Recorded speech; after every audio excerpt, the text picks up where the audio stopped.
हाँ जी, good evening. क्या पढ़ रहे थे? देवियां कितनी पढ़ ली? अरे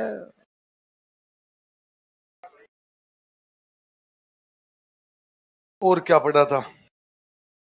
बस देवियां देवियां पढ़ी थी। इतना सही पढ़ा था 1 घंटे 2 घंटे क्लास में? चलो सुनाओगे थोड़ा? बताओ तो, कौन सी माता जी को रुमाल की माता जी कहते हैं? कौन सी माता जी को मधुमक्खियों की देवी कहते हैं? कौन सी माता जी की ढाई पहले शराब चढ़ाते हैं? कौन सी माता जी दाधीच ब्राह्मणों की कुल देवी है? कल्ला ब्राह्मणों की कुल देवी? सिरवी समाज की कुल देवी? बिस्सा ब्राह्मणों की कुल देवी? आशापुरा माता? खंडेल वालों की कुल देवी?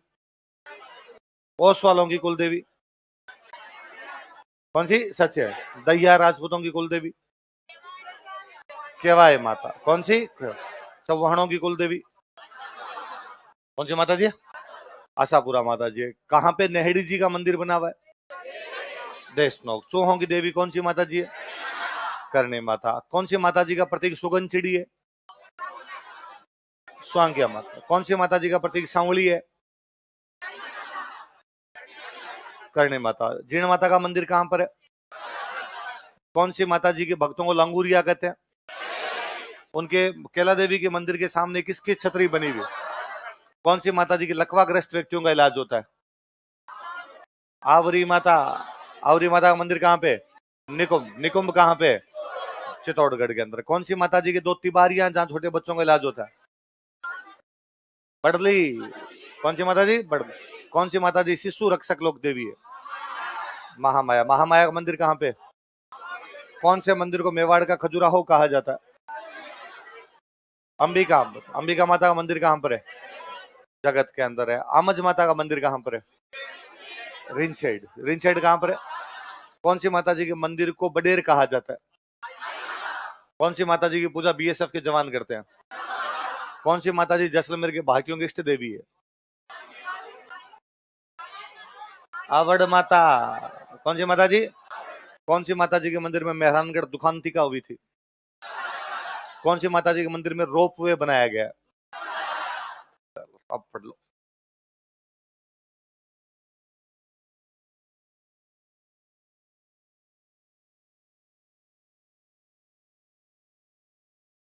कौन से लिखवाए थे लास्ट वाले 2-4 मुझे बता दो।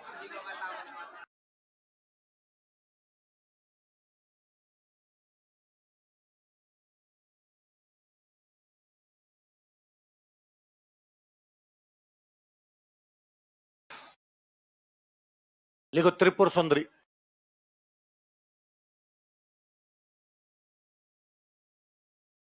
अरे बातें नहीं करने।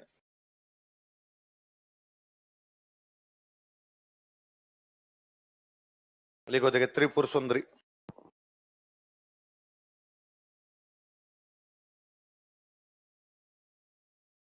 बांसवाड़ा में एक जगह पड़ती है तलवाड़ा। वहां तलवाड़ा के पास एक गांव है उमराई। कौन सा गांव है? तो मंदिर लिखो उमराई। कोष्टक में तलवाड़ा बांसवाड़ा लिख लेना। तलवाड़ा आए तो तलवाड़ा कर लेना और उमराई आए तो उमराई कर लेना।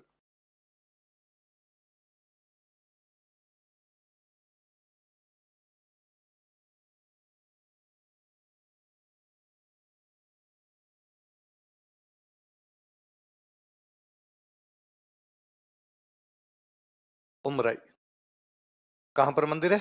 उमराई। इन माता जी का एक नाम और इनका नाम है तुरताई माता। क्या नाम है? अब वो लोगों से त्रिपुर सुंदरी बोला नहीं गया तो क्या बना लिया? तुरताई लिख लो। अन्य नाम तुरताई माता। अदर नेम तुरताई माता।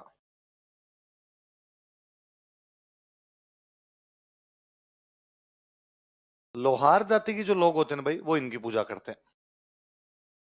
देखो, लोहार जाति के लोग इनकी पूजा करते हैं। पीपल ऑफ लोहार कम्युनिटी वर्शिपर। लोहार जाति के लोग इनकी पूजा करते हैं। पीपल ऑफ लोहार कम्युनिटी वर्शिपर।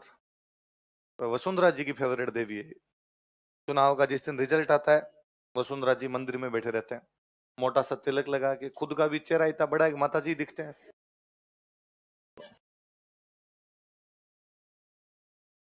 लोहार जाति के लोग इनकी पूजा करते हैं। आगे लिखो इनके बाद। तो माता रानी भटियाणी,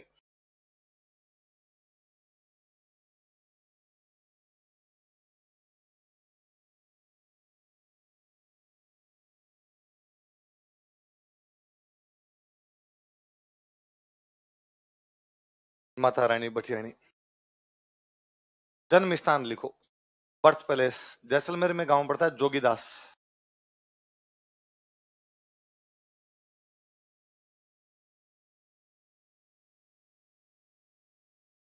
जैसलमेर में। मंदिर है बाड़मेर में जसोल।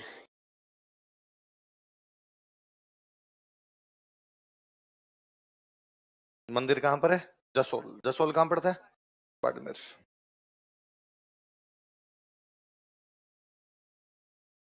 रानाबाई का मेला कब लगता है? भाद्रपद शुक्ल त्रयोदशी। लिखो मेला भाद्रपद शुक्ल त्रयोदशी। मेला लिखो भाद्रपद शुक्ल त्रयोदशी।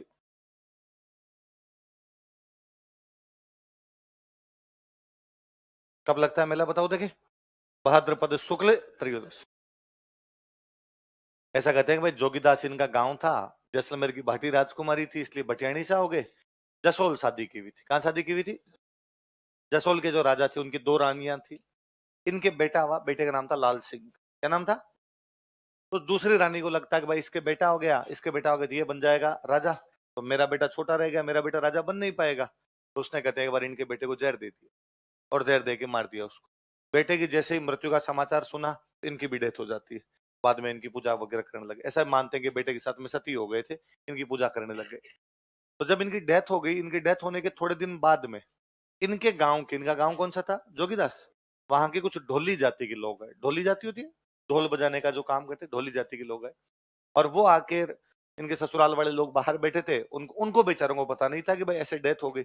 उनको ये पता था कि भाई हमारे एक राजकुमारी की शादी यहाँ पर हो रखी है। तो घर आए, उन्होंने घर आकर कहा भाई हम हमारी बुआ से मिलना चाहते हैं। किसे मिलना चाहते हैं? अपने गांव की किसी की शादी कर रखी, तो बहन बेटी बुआ कुछ ना कुछ लगती है अपने, तो कहा भाई हम हमारी बुआ से मिलना चाहते हैं। अच्छा, वो बाहर इनके ससुराल वाले जो लोग बैठे उन्होंने ये नहीं कहा वो तो मर गई। उन्होंने कहा अच्छा बुआ से मिलना है, अंदर जाके मिल लो। तो वो बेचारे अंदर गए, अंदर जाके उन्होंने, वो संगीतकार जाती होती है, तो उन्होंने गीत गाया। गीत गाया तो कहते हैं कि भाई माता जी आए बाहर आके उनको, आप बुआ के घर जाते हो तो आप कपड़े वगैरह मिलते हैं, तो उनको कपड़े वगैरह दिए। वो जब कपड़े लेके वापस जा रहे थे तब वो बाहर वालों ने पूछा कपड़े कहाँ से ला रहे? तब अंदर बुआ जी ने दिए हमें। कौन सी बुआ जी? हमारी बुआ जो अंदर शादी की हुई है आपके यहाँ पे, उसको मरे कई दिन हो गए, हमें बुआ जी ने दिए हैं। तो पहला जो चमत्कार दिखाया था उन ढोली जाति के लोगों को दिखाया था। किस रूप में दिखाया था? बुआ के रूप में, इसलिए बोलते ही बुआ सा है। क्या कहते हैं? तो कौन सी माता जी बुआसा के नाम से लोकप्रिय हुए? पहला पर्चा उनको दिया, इसलिए पुजारी कौन हो गए? ढोली जाति। आगे बात समझ देख लो। अन्य नाम बुआसा।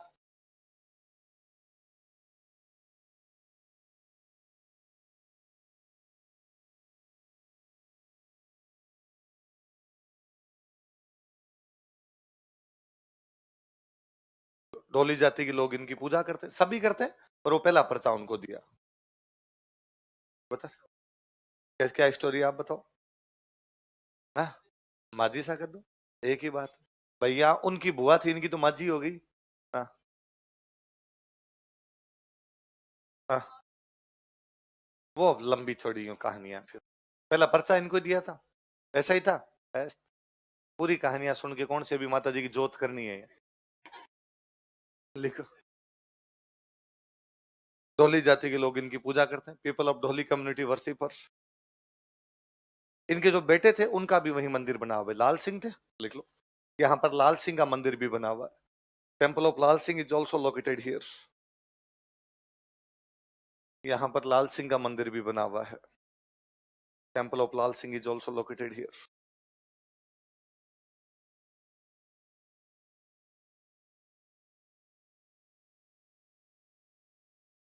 लिखो रानी सती।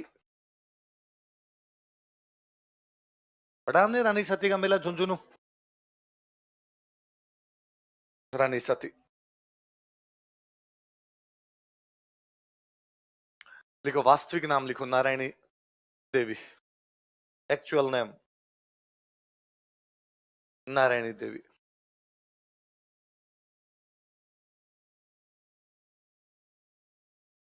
पति का नाम लिखो तन धन दास अग्रवाल।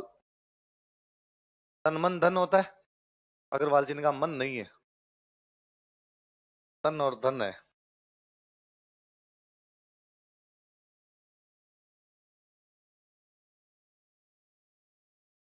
क्या नाम बताओ देखे? तन धन दास अग्रवाल।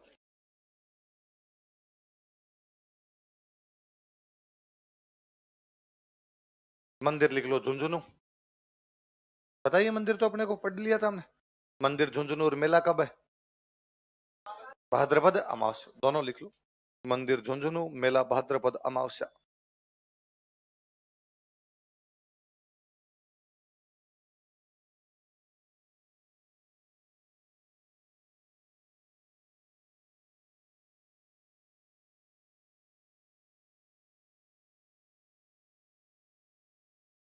मंदिर कहां पर है? झुंझुनू। मेला कब लगता है? भाद्रपद अमावस्या। एक नाम और इनका दादी सती भी कहते हैं, लिखो अन्य नाम दादी सती। सतियों की रानी कह दो या सतियों की दादी कह दो।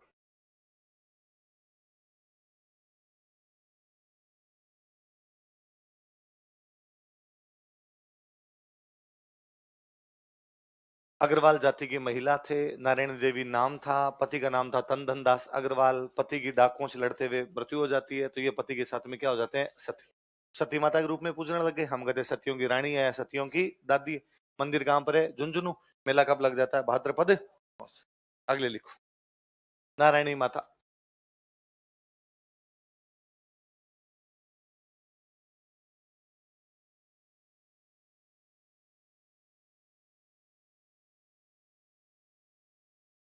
मंदिर लिखो, अलवर में एक जगह बरवा पहाड़ी, बरवा हिल। बरवा हिल, अलवर।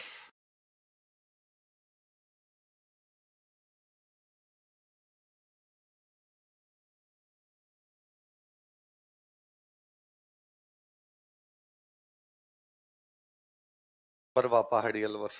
देख लिया? अब सुनना, देखो बात। नारायणी माता नाई जाति की एक महिला थे। अपने पति के साथ पहली बार अपने पीहर से ससुराल जा रहे थे। मुकलावा समझते हो? मुकलावा गोना। तो गोना लेके इनके पति जा रहे थे, मुकलावा लेके जा रहे थे। रास्ते में जंगल में इनके पति को सांप खा जाता है, इनके पति की डेथ हो जाती है। तो ये अपने पति का अंतिम संस्कार करने के लिए लकड़ियां चुग रहे थे। एक मीणा जाति के व्यक्ति वहां पे गाय भैंस चरा रहे थे। उन्होंने जब देखा कि यार एक अकेली लड़की रो रही है, लकड़ियां चुग रही है, तो वो आए और उन्होंने आगे पूछा, बहन कौन हो तुम? इस बियावान जंगल में इस प्रकार अकेली खड़ी खड़ी क्यों रो रही हो? उन्होंने बताया कि भाई मैं मेरे पति के साथ जा रही थी, पहली बार पीहर से ससुराल जा रही थी, पति को सांप खा गया, पति की डेथ हो गई, ये लाश पड़ी, और मैं पति के अंतिम संस्कार के लिए लकड़ियां चुग रही हूँ। वो उनकी सहायता करते हैं लकड़ियां चुगवाने में। जब वो पति का अंतिम संस्कार करने लगते हैं तो वो साथ में बैठ जाती है, और उस व्यक्ति कहते भाई मैं सती हो रही हूँ, तू मांग, तूने मेरी सहायता की थी, तू मेरे भाई है, तू जो मांगेगा तुझे मिल जाएगा।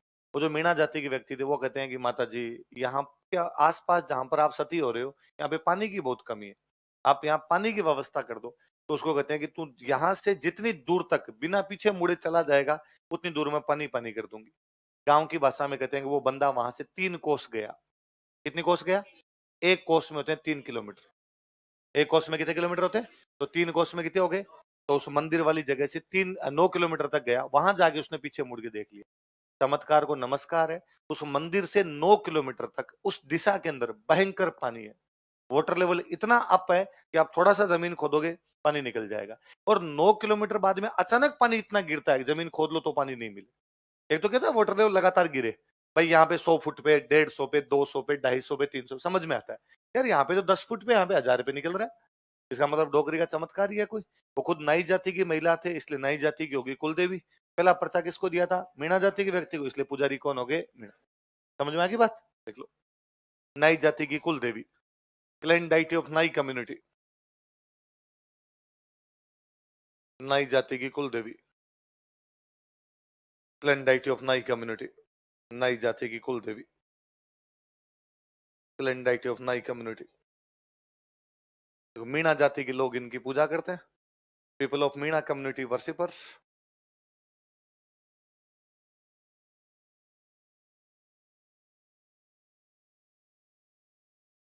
मीणा जाति के लोग इनकी पूजा करते हैं। People of Meena community worshipper. ये तीनों सती माता है, माता रानी भटियाणी, नारायणी माता और रानी सती, तीनों क्या है? सती, सती माता। मैं इन तीनों को पढ़ता हूं तो मुझे लगता है यार बचपन में क्या क्या गलत गलत चीजें पढ़ा गए। दो चीजें पढ़ी हमने कि पति के साथ में महिला सती जल जाया करती थी, उसको क्या बोलते? सती। एक ये पढ़ा कि सती प्रथा राजस्थान के राजपूतों में और बंगाल के ब्राह्मणों के अंदर थी। यहां तो पति के साथ नहीं, बेटे के साथ ही होगी। माता रानी भटियाणी का पति के साथ सती होने का कोई रिलेशन नहीं है, पर फिर भी हम उनको किस रूप में मानते हैं? सती माता के रूप में मानते हैं। हमने पढ़ा और राजस्थान के राजपूतों में, बंगाल के ब्राह्मणों में रानी सती है अग्रवाल, ये जो नारायणी माता ये है नई। इसका मतलब सती माता भी जाति वाले टैग भी। जब आपका जो सती प्रथा, प्रथा का मतलब होता है हर तीसरी महिला सती हो रही है, हर कोई महिला उसको क्या किया जा रहा है? सती। यहाँ राजस्थान में आप सतियों के मंदिर भी ढूंढ लोगे सारे तो नहीं मिले थे। 10-15 गांव में ले दे के एक मंदिर होता है, एक गांव में सती माता का ज्यादा से ज्यादा एक मंदिर, जबकि गांव का इतिहास 500 साल का। इसका मतलब 500 साल में गांव में एक सती माता हुई। इसका मतलब प्रथा जैसी कोई भी चीज, इसका मतलब ये केवल राजपूत और ब्राह्मणों वाली बात भी नहीं, किसी भी समाज के अंदर सती माता थे। और अपने राजस्थान में तो हर समाज में सती माता मिल जाएंगे, इवन मुसलमानों में, मुसलमानों के अंदर अपने मिल जाएंगे मंदिर जो सती माता के मंदिर है। तो सब जगह थे। जो भी महिलाएं उस समय इस प्रकार किया करते थे उनको हम सम्माननीय मानते थे। आज सामाजिक मूल्य बदल गए, उस समय के सामाजिक मूल्य अलग थे, आज के सामाजिक मूल्य अलग। उस समय ऐसी महिलाओं को अच्छा माना जाता था, अब धीरे धीरे कानून बने तो अब चीजें समाप्त हो गई उस प्रकार की चीजें। तो ये सती माता अलग अलग याद रहेंगे आपके। आगे लिखो ब्राह्मणी माता।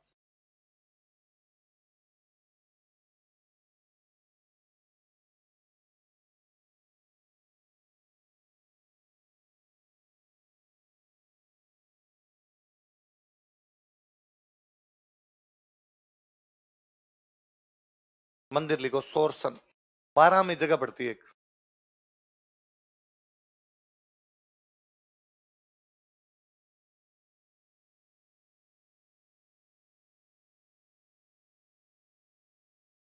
मंदिर कहाँ पे? सोरसन। सोरसन कहाँ पड़ता है? और कहते हैं एक सेठ रहते थे यहाँ पर, वो सेठ इन माता जी की पूजा करते। एक बार सेठ को कहीं बाहर जाना था, तो वो अपने बेटे की बहू को कह के जाते हैं कि भाई मैं बाहर जा रहा हूँ और तुम इनकी पूजा करो। बेटे की बहू की ड्यूटी लगाएगी पूजा करने के लिए। अब वो सुबह जल्दी उठती, नहा धो करके पूजा पाठ में बैठती, और वो परेशान हो गई बेचारी 10-15 दिन में। और उसने एक दिन माता जी की पूजा करते हुए कह दिया, माता जी कब आएंगे ससुर जी पता नहीं, तेरे चक्कर में सुबह जल्दी उठो, नहा धो ही करो, तू खा गई एक तो माता जी बड़े नाराज हुए और माता जी घर छोड़ के जाने लग गए। माता जी जैसे घर से बाहर निकलने वाले थे, पिछले दरवाजे से जा रहे थे, इतने में सेठ अगले दरवाजे से घुसता है। और सेठ देखता है भाई माता जी जा रहे हैं, माता जी की पीठ दिखाई दे रही थी सेठ को। सेठ वहीं से आवाज लगाता है, हे माता जी जाओ मत, अब मैं आ गया हूँ, आपकी पूजा में किसी प्रकार की कोई भी कमी आने नहीं दूंगा। माता जी वहीं स्टिल हो गए। सेठ को पीठ दिखाई दे रही थी, इसलिए बाद में पीठ की पूजा ही करने लग गए। एकमात्र देवी जिनकी पीठ की पूजा की जाती है कौन से? देखो, एकमात्र देवी जिनकी पीठ की पूजा की जाती है, only goddess whose back is worshipped. एकमात्र देवी जिनकी पीठ की पूजा की जाती है, only goddess whose back is worshipped.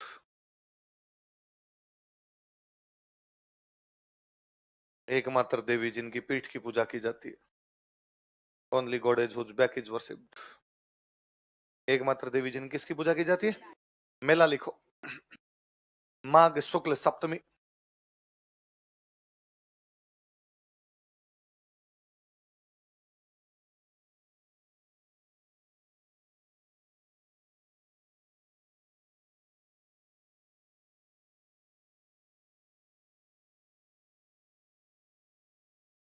मेला कब लगता है? माघ शुक्ल सप्त। गधों का मेला होता है, कोष्टक में लिख लो, डंकी फेयर। गधों का मेला, ऐसे शीतला माता वाला। एकमात्र देवी जिनकी खंडित मूर्ति की पूजा होती है शीतला माता। एकमात्र देवी जिनकी पीठ की पूजा होती है ब्राह्मणी माता। और दोनों के मेले कैसे हैं? गधों। एकमात्र वाला है, जहां भी है वहां कौन से मेले हैं? चलो आगे लिखो, इसके बाद लिखो छींक माता। किसी को ज्यादा छींक आए तो कौन सी माता की जाए? छींक माता। यही जयपुर में अंडई छे गोपाल जी रास्ता में। देखो मंदिर जयपुर है। नहीं नहीं ढूंढाड़ी, जहां की खाओ बाजरी वहां की बजाओ हाजरी। जयपुर में रहते हैं तो सब क्या बोलेंगे? अंड जा रहे हो जाए, कंड जा रहे हो जाए। मंदिर लिखो जयपुर। मेला ऊपर वाला कॉपी पेस्ट कर दो। माघ शुक्ल सप्तमी।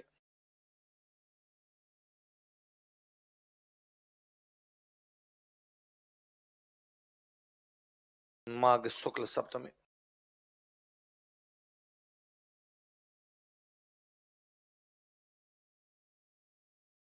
लिखो ज्वाला माता।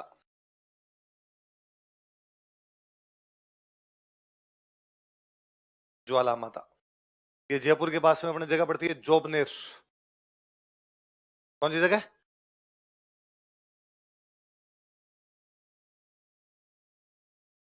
मंदिर जोबनेर जयपुर।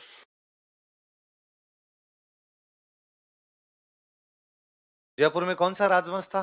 कछवाहा। कछवाहों की एक ब्रांच होती है खंगारोत। कौन सी ब्रांच होती है?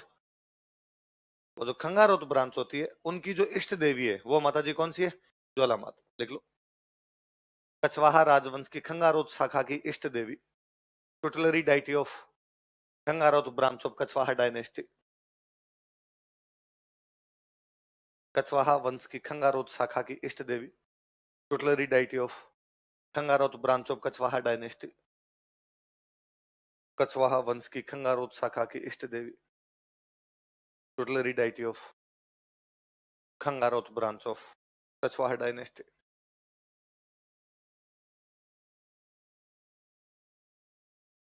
लिखो हर्षद माता।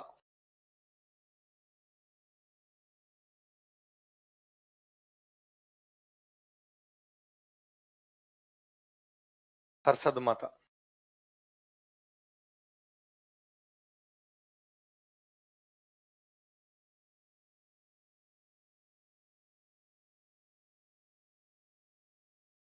मंदिर लिखो आभानेरी दोसा।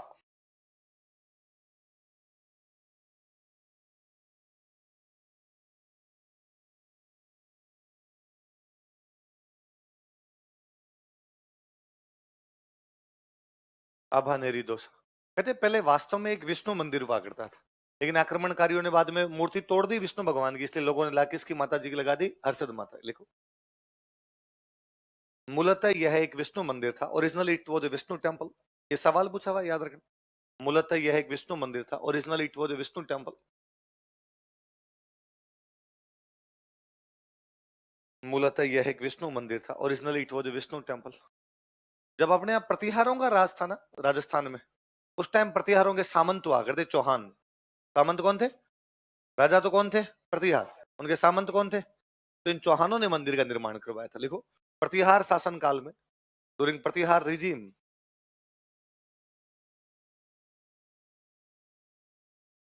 प्रतिहार शासन काल में, ड्यूरिंग प्रतिहार रिजीम, चौहान सामंतों ने इस मंदिर का निर्माण करवाया था। चौहान फ्यूडल्स या Chauhan feudal lords build this temple. Chauhan सामंतों ने, यह सवाल भी पूछा हुआ है कौन से सामंतों ने बनवाया था, दोनों लाइनें याद रखना। चौहान सामंतों ने इस मंदिर का निर्माण करवाया था। Chauhan feudal lords build this temple. Chauhan सामंतों ने इस मंदिर का निर्माण करवाया था। Chauhan feudal lords build this temple. इस मंदिर के सामने एक बावड़ी बनी हुई, उसका नाम है चांद। कहते हैं चांद नाम का राजा था जो ये मंदिर और बावड़ी बनवाता है। तो मंदिर के सामने कौन सी बावड़ी है? चांद बावड़ी। लिख लो मंदिर के सामने चांद बावड़ी बनी हुई है। चांद stepwell is located in front of temple. मंदिर के सामने चांद बावड़ी बनी हुई है। चांद stepwell is located in front of temple.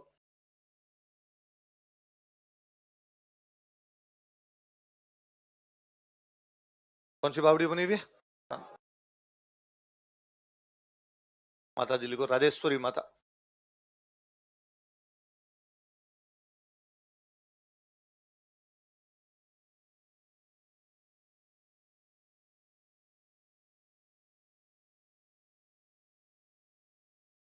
Rajeshwari माता।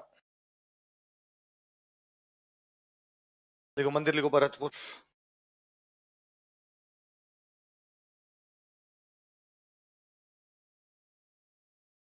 भरतपुर। भरतपुर में जाट राजवंश था। उनकी कुल देवी है भाई। भरतपुर के जाट राजवंश की कुल देवी, clan deity of Jat dynasty of Bharatpur. Bharatpur के जाट राजवंश की कुल देवी, clan deity of Jat dynasty of Bharatpur. Bharatpur के जाट राजवंश की कुल देवी, clan deity of Jat dynasty of Bharatpur.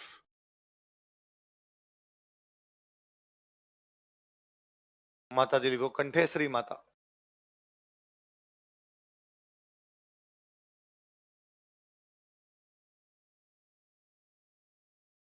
कंठेश्वरी, कंठ, तो कंठ से लेना देना होगा। कई मंदिर नहीं है। आदिवासी लोग जहां रहते हैं वहां इनकी पूजा कर लेते हैं। आदिवासी जंगलों में रहते हैं, जंगलों में पूजा कर लेते हैं। तो ये 2 बार सवाल पूछा हुआ है, आदिवासियों की कुल देवी कौन सी है, तो कौन सी है? लिख लो, आदिवासियों की कुल देवी, क्लैन डाइटी ऑफ ट्राइबल्स। आदिवासियों की कुल देवी, क्लैन डाइटी ऑफ ट्राइबल्स। आदिवासियों की कुल देवी, क्लैन डाइटी ऑफ ट्राइबल्स। आदिवासियों की कुल देवी। अब आगे माता जी के मैं नाम नाम लिख रहा हूं, जगह बता रहा हूं कहां कहां पे, आप उतार लो, फिर अपने बात करेंगे उनके बारे में, और कोई बातें नहीं।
उतार लो भाई, नाम नाम उतार लो।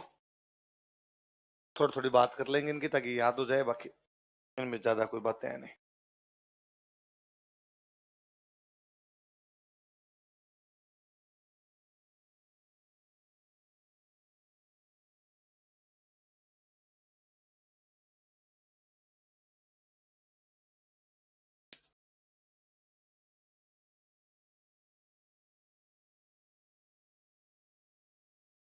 ये बात लिख लो, सब बता दूंगा, सारी डिस्ट्रिक्ट बाद में बता दूं।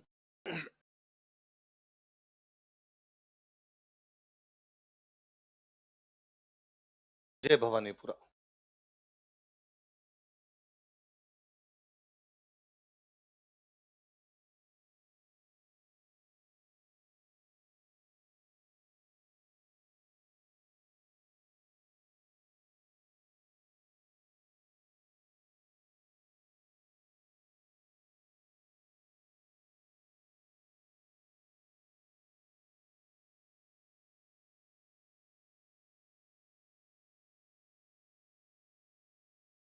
चले बात करें। पहले माता जी कौन से हैं बताओ देखे। बदाना माता, बदाना माता का मंदिर कहाँ पे है? कहते हैं भाई किसी के पीछे कोई तंत्र मंत्र लगा दे तो उससे बचाने वाली कोई माता जी है, तो वो माता जी कौन सी है? बदाना माता। अपने थोड़े कम जानते हैं, धौलपुर करौली वाले साइड वाले ज्यादा बताते हैं। ये कहते हैं सर हमारी साइड में कई तांत्रिक होते हैं, उनके पास ऐसी शक्तियां होती है कि किसी के पीछे तरंग छोड़ देते हैं, मिसाइल लगा देते हैं, और जिसके पीछे मिसाइल लगा दी उस आदमी को मरना ही पड़ेगा। मूठ मूठ छोड़ देते हैं। कौन कौन है करौली धौलपुर का? ऐसा होता है कोई आपकी साइड में? पक्का देखिए कभी आपने? हाँ देखिए, तू करौली का है धौलपुर का है? अच्छा क्या होता है बता देखे। हाँ हाँ। जैसे मान लो मैं हूं और मुझे दो चार सल्टवाने हैं, तो मैं उस तांत्रिक से मूड छुड़वा दूं तो मर जाएंगे? हाँ हाँ। ए- कोई मिसाइल टाइप की तरंग सी होती है।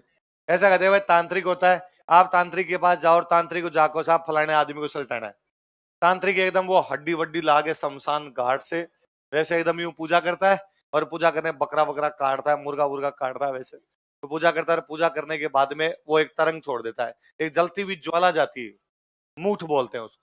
वो जलती हुई जाती है और जिस आदमी को आपको नुकसान पहुंचाना है उसको जाके नुकसान पहुंचा देती है। अब ये तांत्रिक भी डिपेंड करता है कि कितना शक्तिशाली है। यदि तांत्रिक कम शक्तिशाली है तो अगले को बीमार कर देगी, तांत्रिक थोड़ा ठीक शक्तिशाली है तो अगले का हाथ पैर तोड़ देगी, यदि तांत्रिक ज्यादा शक्तिशाली है तो अगले को मार देगी।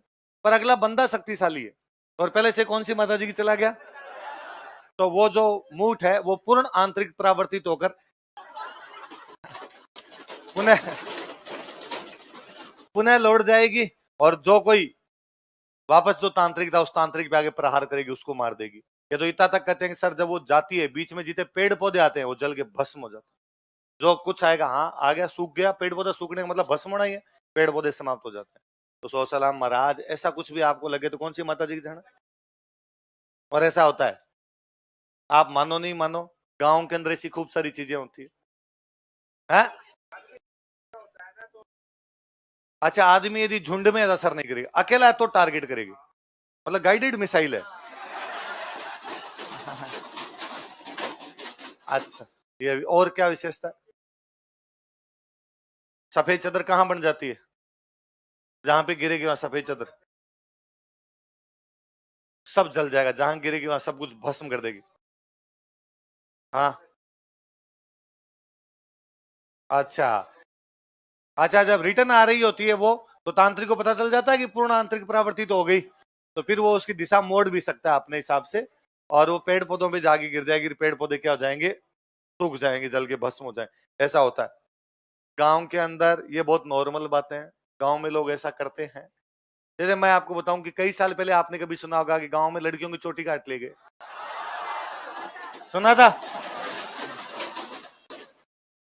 एक इसको खड़ा करना रहा, तबला वादक जाकिर हुसैन, बेटा मार रहा है ऐसे, मैं 42 की 47 ले लूंगा तेरे से फीस, आता तेरे कुछ है नहीं, तबला पीटता रहता है यहाँ। गांव में वो बीच में आई थी कि भाई लड़कियां लड़कियों को चोटी काट गए, चोटी काट गए, तो सच में काटते हैं। सच में काट लेते हैं। लोगों ने मजाक के बनाई थी। मैं कहता हूँ गांव में 12-13 साल की जो बच्चियां होती है, बाल थोड़े से लंबे रखने लग जाए, उनको घर वाले जब सुलाते हैं तो बाकायदा कहते हैं कि चोटी, एक तो हमेशा 4 पाई उसके बीच में रखते हैं, फिर उसको कहते हैं भाई तुम अपनी चोटी नीचे लेके सो।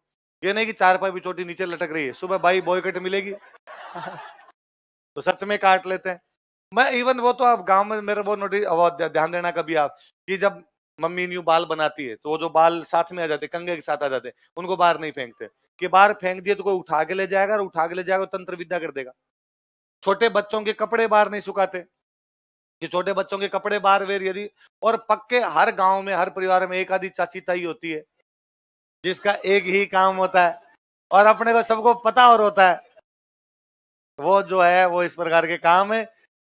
तो उनके घर जब जाते हैं तो घर वाले कहते हैं पानी ना पी, मिला के दे देंगे कुछ ना कुछ, तो वहां जाके बातें करना पड़ता है, अभी अभी पी के आया था मैं तो। वो कहते हैं नहीं नहीं चाय तो लेनी पड़ेगी, नहीं चाय तो छोड़ ही दी मैंने, कभी नहीं पीता हूँ। गाँव में नाटक भाई साहब कई है। इवन ये छोड़ो, गाय भैंस की पूंछ के बाल काट लेते, पूंछ के बाल काट के ले जाते हैं। फिर गांव में इस प्रकार के तांत्रिक भी होते हैं जो बता और देते हैं कि फलाना काट के लेके गए। उधर की दुनिया अलग है, अपना कोई लेना देना इस दुनिया से, आप टेंशन मत लेना कोई, है ना। आपके इधर कोई मुंह ठूट नहीं आएगी, हम झेल लेंगे उधर गांव गांव में। तो बधाना माता कौन सी माता जी है? अगले माता जी कौन सी? मरकंडी। कौन सी माता जी है? मरकंडी माता का मंदिर का है निमाज पाली में, पाली।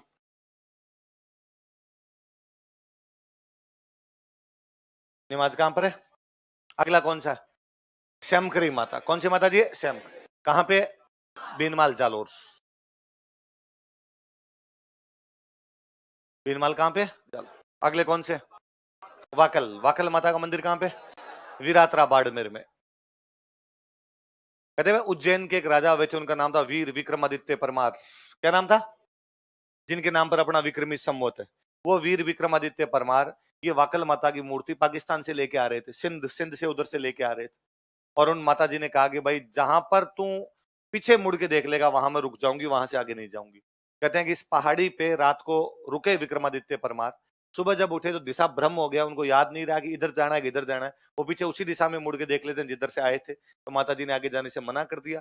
वीर विक्रमादित्य परमार के नाम पर गांव का नाम पड़ा वीरात्रा। क्या नाम पड़ा? वाकल माता का मंदिर। कौन सी माता जी का है? वाकल। अगली कौन सी है? कौन सी है? जिलाड़ी। कहां पर है? बहरौड़ा अलवर। ऐसा कहते हैं कि भाई एक बार मेवाड़ वालों की सेना मुगलों से लड़ने के लिए गई हुई थी, और इस जंगल में, यहाँ बहरोड के जंगलों में घिर गई वो सेना। गिर गई तो उन सैनिकों ने हाथ जोड़े, हे माता जी आज यदि हमें जिला दोगे, आज यदि जिंदा रख दोगे, आज यदि बचा दोगे तो हम तुम्हारी पूजा करेंगे। माता जी ने बचाया, इसलिए माता जी का यहाँ मंदिर बना। जिलाने वाली माता जी, इसलिए नाम ही क्या पड़ गया? जिलाड़ी माता। कौन सी माता जी है? जिलाड़ी। ऊपर कौन सा? इधर धोड़ागढ़ देवी। कौन सी है? ये भी अलवर में। भाई कहां पर मंदिर है? मैं बहुत बचपन से जब कभी हमारी साइड में होली पर गीत गाते, तब होली के गीतों में एक गीत हमारे फिक्स हुआ करता था कि धोड़ा गढ़ मेरे राज है तुम्हारो देवी। कौन सा गीत गाते? धोड़ा गढ़ मेरे राज है तुम्हारा। मैं पापा से पूछता, जब थोड़ा बड़ा हुआ समझने लगा, तो मैंने पूछा कि ये जो अपने गीत गाते हैं धोड़ा गढ़ मेरे राज है तुम्हारो देवी, ये देवी है कहाँ? तो उनका धोड़ागढ़ में। धोड़ागढ़ कहाँ है? उनको क्या पता। अपने ये गीत क्यों गाते हैं क्या पता। आपने किससे सीखा? तेरे दादाजी से। दादाजी से पूछा, उन्होंने कहा तेरे जो बूढ़ी दादाजी थे उनसे सीखा। उनसे तो मैं पूछ भी नहीं सकता, वो चले गए ऊपर। तो अब फिर कहां से आई ये देवी का गीत? क्यों गाते? पूरा गीत गाते हैं, हर बार गाते हैं। मेरे यूं कभी समझ में नहीं आया यार धौलागढ़ देवी का अपने इधर क्यों गाया जा रहा है। फिर जब मैं पढ़ने और पढ़ाने लगा तो मुझे पता चला धौलागढ़ देवी अलवर में। तो दिमाग और खराब हुआ कि अलवर और हमारा तो कोई सीधा सीधा रिलेशन नहीं है, हमारे बीकानेर से अलवर डायरेक्ट बस ही नहीं जाती। तो भाई देवी पहुंच भी तो नहीं सकती उधर। कैसे गई होगी देवी? बीच में 2009 के आसपास में मैं एक बार अलवर गया हुआ था। नवरात्रों के दिन थे, किसी दोस्त के पास रुका हुआ था, और मैंने उस दोस्त को कहा यार नवरात्रा, पहला नवरात्रा था यार, माता जी की पूजा करनी है, तू बता यहाँ पे कोई देवी है तो उसकी पूजा करके आते हैं। तो उसने कहा कि यहाँ करणी माता का मंदिर है। अपना वापस दिमाग खराब हुआ, करणी माता तुम्हारी क्या कर रही है यहाँ? उन्होंने कहा हमारा तो बहुत पुराना मंदिर है करणी माता का। कैसे बना? उसने ये क्या पता यार, ये तू हिस्ट्री वाला है, तू बता। गए मंदिर ऊपर जाके आए, वहां किसी से पूछा पुजारी से, पुजारी जी ने कहा कई सालों से हमें नहीं पता क्यों है। आगे वास्तव में करणी माता का मंदिर। उस दोस्त ने मुझे बताया कि यार जो अलवर की रॉयल फैमिली है वो यहाँ पर आती है बाकायदा, वो पूजा पाठ करके जाते हैं। फिर मैंने धीरे धीरे इधर उधर से हिस्ट्री खंगाली कहीं से, तो पता चला कि अलवर में एक राजा वे बख्तावर सिंह। कौन राजा वे? राजा बख्तावर सिंह एक दिन सुअर का शिकार करने के लिए गए। सुअर का शिकार पहले राजा महाराजाओं के टाइम में सबसे अच्छा शिकार माना जाता था। और राजा बख्तावर सिंह ने एक तीर मारा और एक सुअर के तीर लगा, लेकिन वो मरा नहीं और भाग गया वहां से। भागने के बाद में कोई एक सूफी संत थे, उनकी दरगाह के ऊपर वो निकल गया वहां से, तो उनकी दरगाह पे खून ही खून गिर गया।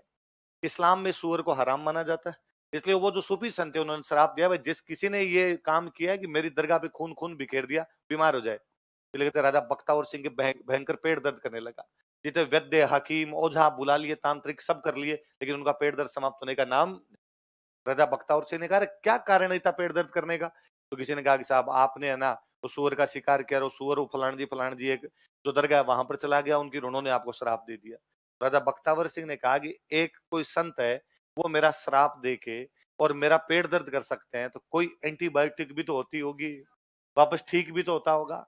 तो वहां एक कोई कवि बैठे थे, चारण कवि, उन्होंने कहा कि साहब कलयुग में ठीक करने वाली एक ये करणी माता, पर आप अलवर वाले करणी माता को न तो जानते हो और ना धोखते हो, कैसे ठीक होगी? उन्होंने कहा मैं तो धोख लूंगा, मैं तो जाके वहां यात्रा करके आ जाऊंगा यदि पेट दर्द ठीक हो जाए। उनका पेट दर्द ठीक हुआ। राजा बख्तावर सिंह जी देशनोक पधारे। देशनोक मंदिर में करणी माता के मंदिर के ऊपर का जो छत्र है वो राजा बख्तावर सिंह का दिया हुआ है। राजा बख्तावर सिंह जी वापस आए, वापस आके इन्होंने यहाँ पे करणी माता का मंदिर बनवाया। मुझे अभी थोड़े दिन पहले किसी स्टूडेंट ने बताया कि धौलागढ़ देवी भी करणी माता है। धौलागढ़ के अंदर मंदिर बना, इसलिए नाम क्या हो गया? धौलागढ़ देवी। तो मुझे लगा कि हाँ, इसका मतलब आज की 5-7 पीढ़ियां पहले अपने वालों को ये पता था कि अपनी करणी माता का मंदिर कहां पर बन गया? धौलागढ़। करणी माता अपनी थी, इनके अपने गीत भी गाते, भजन गाते, अपने पूजते। अपने वालों को ये पता चला कि धौलागढ़ में मंदिर बन गया, इसलिए गीत गाना शुरू कर दिया कि आजकल तो तेरा राज कहां पर हो गया? धौलागढ़। आने वाली पीढ़ियां भूल गई कि धौलागढ़ कहां पर कौन सी देवी है। बोले बड़ी बात है।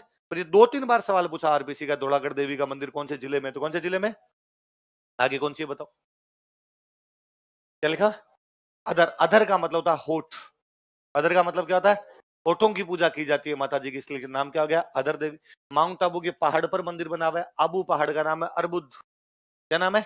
अर्बुद पहाड़ की माता जी, अर्बुद माता। होठों की पूजा की जाती है, इसलिए अधर माता। मंदिर कहां पर बना हुआ है? माउंट आबू। माउंट आबू कहां पे? सिरोही। सिरोही लिख लो। आगे कौन सी है? घेवर माता। घेवर माता का मंदिर एकदम राजसमंद की पहाड़ पर है। ऐसा कहा जाता है कि जो महाराणा राज सिंह थे, वो महाराणा राज सिंह मुगलों के खिलाफ जब लड़ाई लड़ते हैं तो औरंगजेब के इलाकों से टैक्स लेना शुरू कर दिया। आपस में बंदी बंद हो रखी थी उनकी, तो मुगलों के इलाकों से टैक्स ले रहे थे वो। तो मुगलों के इलाकों से टैक्स लेते, उधर मालवा से टैक्स लिया, गुजरात का टैक्स लिया, अजमेर का टैक्स लिया, किशनगढ़ का टैक्स लिया। ये सब मुगलों के इलाके थे। जब किशनगढ़ का टैक्स लिया, तो किशनगढ़ का टैक्स लेने के बाद में रात को खाना खाने के बाद में वो किशनगढ़ के किले के ऊपर वॉक कर रहे थे। वो वॉक करते करते और वहां से उनके दिमाग में आ गया अब कल क्या करना है, कल नहीं करना है। दूसरे दिन वो सुबह सुबह खड़े हुए, अपनी सेना कहा कि चलो फॉलो में। सेना मालपुरा पर अटैक करती है। कहाँ अटैक करती है? मालपुरा मुगलों का इलाका था। वहां जो मुगलों का टैक्स कलेक्टर था, उसके पास राणा राज सिंह है। राणा राज सिंह ने जाकर कहा कि टैक्स ला। तो उसने कहा मैंने टैक्स भेज दिया मुगलों के पास। राणा राज सिंह ने कहा ना ना, मेरे पास पूरी सूचना है, तूने टैक्स नहीं भेजा, टैक्स दे। उसने कहा राणा जी घर चेक कर लो, 1 टका भी मिल जाए तो आप ले जाना। राणा जी ने घर चेक करवाया, लेकिन उसके घर में कुछ भी मिला। राणा राज सिंह ने उस मालपुरा के सेठ को कहा कि सेठ तेरे को कोई सजा नहीं दी जाएगी, तू खाली इतना बता दे तेरे को सूचना कैसे मिली मैं आ रहा हूं। रुपए तो छुपाए हैं तूने, अब कहाँ छुपाए ये नहीं पता चल रहा। तेरे को बताया किसने कि मैं आ रहा हूं?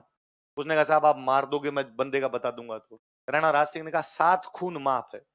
जिस आदमी ने बताया है उसका यदि तू मेरे को पता बता देगा, तो यदि 7 मर्डर भी किए हैं तो भी उसकी जानकारी मैं किसी को, और मैं उसको कोई भी सजा दूंगा। उसने कहा मेरी बेटी ने बताया। क्या है तेरी बेटी? बुला। उसने कहा मेरी बेटी की शादी किशनगढ़ की हुई। बुला उसको। उसको कैसे पता चला? किशनगढ़ से सेठ की बेटी बुलाई गई। सेठ की बेटी को राणा राज सिंह ने कहा कि तुम मेरी धर्म की बहन हो, तुम बताओ तुम्हें कैसे पता चला कि मैं मालपुरा अटैक करूंगा? तुम्हें, मैंने मेरे सैनिकों को नहीं बताया, मैंने मेरे सैनिकों को कहा फॉलो मी, सीधे सीधे आए। तेरे को पहले जानकारी कैसे मिली कि तूने तेरे बाप को समाचार भेजा भाई पैसे छुपा दो? उसने कहा मेरा ससुराल जो है ना वो किशनगढ़ के किले के ठीक नीचे। तो उसने कहा कल आप किशनगढ़ में टैक्स लेने के बाद में रात को खाना खाने के बाद किशनगढ़ के किले पर घूम रहे थे। इससे क्या हुआ कि आपने घूमते घूमते 2-3 बार मालपुरा की तरफ देख के खड़े हुए, मालपुरा की तरफ देखकर आपने कहा और मूंछों में वंट लगाए। मैं तभी समझ गई थी अगला अटैक कहां करोगे। इसलिए मैंने रात को ही मेरे बाप के पास समाचार भेजा कि पैसा ठिकाने लगाओ, राणा राज सिंह कल क्या लूटेंगे? मालपुरा लूटेंगे। और राणा राज सिंह ने कहा अरे यार, कोई महिला व्यक्ति का चेहरा देख के, उसके हाव भाव देख के ये पता लगा लेगी उसके मन में क्या चल रहा है, उससे बड़ी सुलक्षणा नारी कोई भी नहीं। जब राजसमंद झील बनाने लगे तो कहा गया इस झील की नींव किससे लगाई जाए। राजा राज सिंह ने कहा किशनगढ़ से उस सेठ वाली बेटी को बुला के लाओ, उसे नींव लगवाई जाएगी। घेवर माता है। कौन से माता जी है? आगे कौन से? हिंगलू। हिंगलू का मतलब होता है सिंदूर। क्या होता है? सिंदूर। वह जगह जहां पे सिंदूर लगाया जाता तो हिंगलू। कहते जो भगवान शिव थे, भगवान शिव की एक पहली जो रानी थी उनका नाम था सती। क्या नाम था? और सती की जब मृत्यु हो गई तो भगवान शिव बड़े दुखी हुए और सती की लाश को लेके वो घूमते रहे। सती की लाश के टुकड़े अलग अलग स्थानों पर गिरे, 52 स्थानों पर उनके टुकड़े गिरे। उनको हम 52 शक्ति पीठ कहते हैं। क्या कहते हैं? उनमें से वह टुकड़ा जो इस जगह पे गिरा था, हिंगलू वाला टुकड़ा गिरा, जो मत्थे वाला टुकड़ा जहां पे सिंदूर लगाते हैं, इसलिए वहां पर माता जी की पूजा होने लगी। उनका नाम हो गया हिंगलाज माता। क्या हो गया? मंदिर कहां पे? ये पाकिस्तान में एक जगह है, पाकिस्तान। पर पहले तो ये पाकिस्तान था नहीं, अपना ही था, तो इधर वाले अपने लोग जाते थे खूब सारे।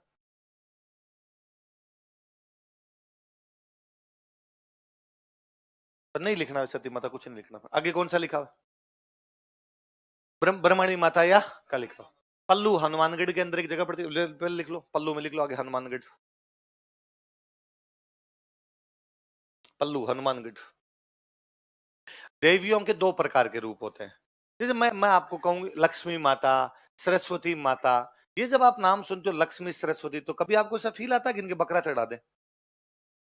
है ना, अपने लगता है पता से खाएगी, मतलब नारियल चढ़ाए, पतासे चढ़ाए, मिठाई चढ़ाए, मखाने चढ़ाए। मैं कहूं दुर्गा, भवानी, चंडी, कालका, तो आपको लगता है बकरा नहीं पाडा, है ना, कम से कम पाडा चढ़ाया जाए तब माता जी राजी होगी। इसका मतलब देवियों के दो रूप होते हैं। एक रूप होता है सौम्य, एक होता है रौद्र। कौन कौन से? कुछ रूप होते हैं सौम्य और कुछ रूप होते हैं रौद्र। पल्लू वाले ये जो जगह है यहाँ पर, एक विशेषता ये है कि यहाँ पे माता जी के एक साथ दो रूप है। एक उनका सौम्य रूप है जो है ब्रह्मणी माता, एक उनका रौद्र रूप है जो है कालिका माता। मतलब एक तरफ चढ़ रहे नारियल, एक तरफ ओरियन छठ के, एक साथ दो मूर्तियां है। एक तरफ ब्रह्मणी माता की मूर्ति, एक तरफ किसकी मूर्ति है? कालिका माता। कहाँ पे? पल्लू। पल्लू कहाँ पड़ता है? आगे क्या है? नखटी माता। नाक कट गया, मूर्ति का नाक खंडित है, नाक खंडित है, इसलिए माता जी का नाम क्या आ गया? नकटी माता। जय भवानीपुरा अंडई छे, जयपुर में छे। देखो जयपुर, जय भवानीपुरा कहां पर है? ये भाई माता जी हो गया आपको, ठीक है। अब सो सलाम महाराज को एक आधे रह गए तो हाथ जोड़ लेना अपने। आगे लिख लो राजस्थान के लोकगीत।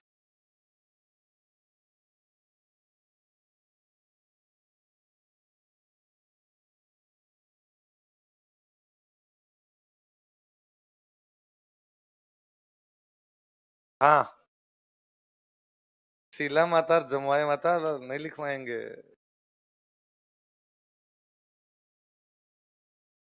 अरे हिस्ट्री में लिखवाई मैंने आपको, जिन्होंने हिस्ट्री पढ़ रखी है आपको सबको हिस्ट्री में लिखवा दी। जिन्होंने हिस्ट्री नहीं पढ़ रखी उनको हिस्ट्री पढ़ाऊंगा तब लिखवा दूंगा। बात कर, हाँ हाँ सब, अरे सब लिखवाई हुई है। जो बच गई वो मेरी हिस्ट्री में राजा महाराजा वाली हिस्ट्री पढ़ाई थी तब लिखवा दी। जिन भाइयों ने राजा महाराजा वाली हिस्ट्री नहीं पढ़ी, आपका सेवक, निर्भीक सेवा भावी उम्मीदवार आपके बीच में वापस आएगा तो वापस पढ़ा देगा, क्यों चिंता करते यार। आगे लिखो अपने राजस्थान के लोकगीत, फोक सॉन्ग्स ऑफ राजस्थान। लिखो राजस्थान के लोकगीतों को तीन भागों में बांटा जा सकता है। Folk songs of Rajasthan can be divided in three parts या थ्री ग्रुप्स। राजस्थान के लोकगीतों को तीन भागों में बांटा जा सकता है। Folk songs of Rajasthan can be divided in three groups. Rajasthan के लोकगीतों को तीन भागों में बांटा जा सकता है।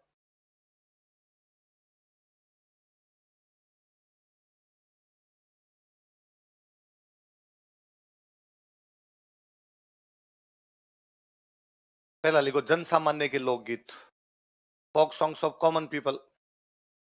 जन सामान्य के लोकगीत, folk songs of common people.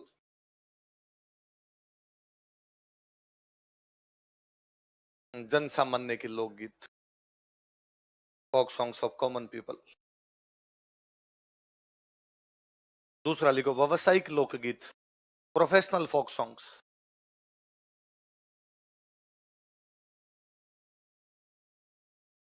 व्यावसायिक लोकगीत, प्रोफेशनल फोक सॉन्ग्स। पहले कौन से हो गए? जन सामान्य। दूसरे कौन से हो गए? व्यवसाय। तीसरे लिखो क्षेत्रीय लोकगीत, रीजनल फोक सॉन्ग्स।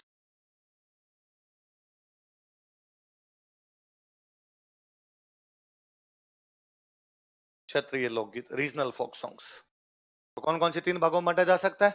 जन सामान्य के लोकगीत, व्यवसायिक लोकगीत और कॉमन पीपल के, प्रोफेशनल और रीजन बेस्ड। अलग अलग अलग अलग पोस्टमार्टम करें। पहले को जन सामान्य के लोकगीत।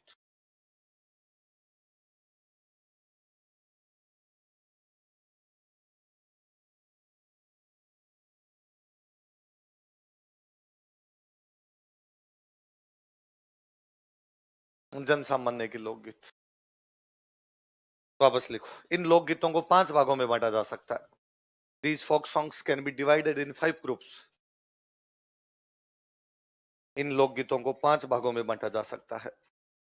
These folk songs can be divided in 5 groups.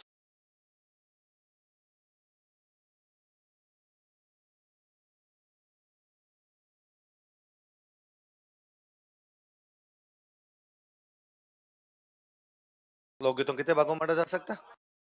5 भागों में बांटा है। ABCD लगा के लिखेंगे। पहले ए लगा के लिखो, संस्कार संबंधित लोकगीत, folk songs related to custom या कस्टम बेस्ड folk songs, कुछ लिख लो। संस्कार संबंधित लोकगीत, कस्टम बेस्ड folk songs या folk songs related to custom या रिचुअल्स।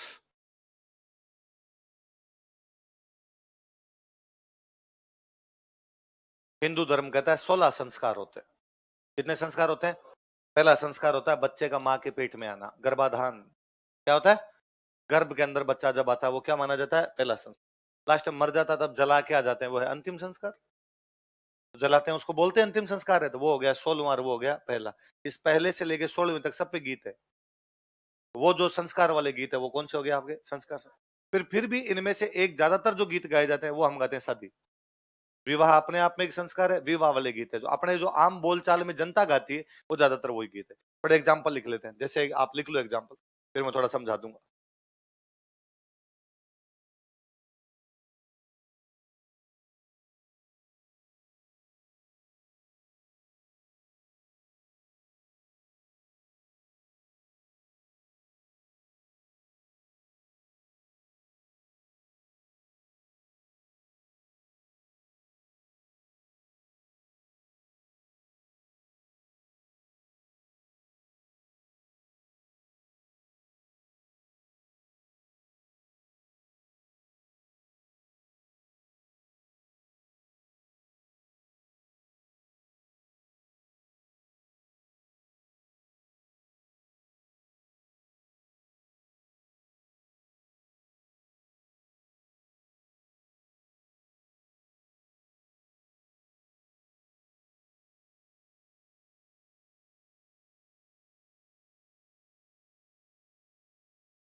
लिख लिया?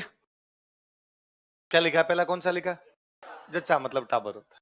जब टाबर पैदा हो उस समय जो गीत गाया जाए वो कौन सा हो जाए? कहते हैं जच्चा बच्चा राजी, है ना। जच्चा मतलब महिला, जिस महिला के बच्चा हुआ है तो उस बच्चा होने पे जो गीत गाए जाते हैं गीत कौन से हैं? जच्चा। क्या लिखना समझ में आ ही जाएगा वैसे। अगला क्या लिखा हुआ? मायराया बा। शादी में मम्मी की तरफ से जो गिफ्ट आते हैं, मामा जी की तरफ से जो गिफ्ट आते हैं उसको या तो बोलते हैं मायराया, क्या बोलते हैं? उस समय जो गीत गाए जाए, मामा जी गिफ्ट लेके आए उस समय जो गीत गाए जाएंगे गीत कौन से होंगे?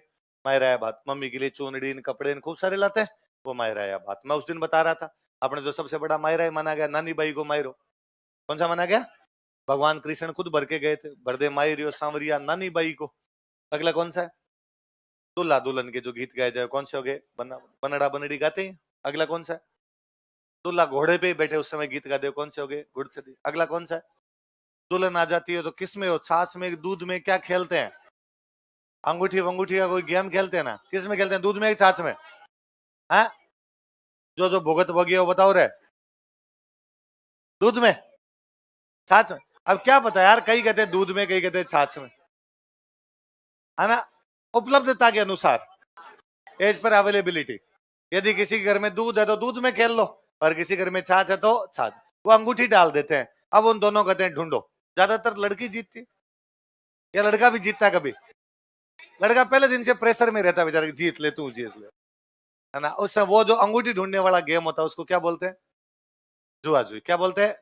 और ये सब जगह अपने राजस्थान में, हरियाणा में, पंजाब में, सब जगह होता है। आप पंजाबी गाने सुनेंगे, पंजाबी गानों में आता है कि तेरे नाल खेड़ा कंगना परात चे, कि मुझे परात में तेरे साथ वो कंगन वाला गेम खेलना है। मतलब डायरेक्ट नहीं बोल रही कि ब्याह करना है। एक और रीज मेरी वे मदीप माइया, तेरे नाल खेड़ा कंगना परात चे। मेरे मन की एक इच्छा है कि तेरे साथ कंगने और परात में क्यों, कौन सा गेम खेलना है। इसका मतलब क्या खेलना चाहती है। अपने राजस्थान में होती तो क्या बोलती, क्या खेलना चाहती हूँ, जुआ। तो ये कौन से हो गए आपके, कौन से गीत हो गए, संस्कार है ना, शादी के संस्कार, बच्चे के संस्कार पे जो भी गीत गाए। अगले लिखो, 20 नंबर लगा के लिखो, त्योहार संबंधित लोकगीत।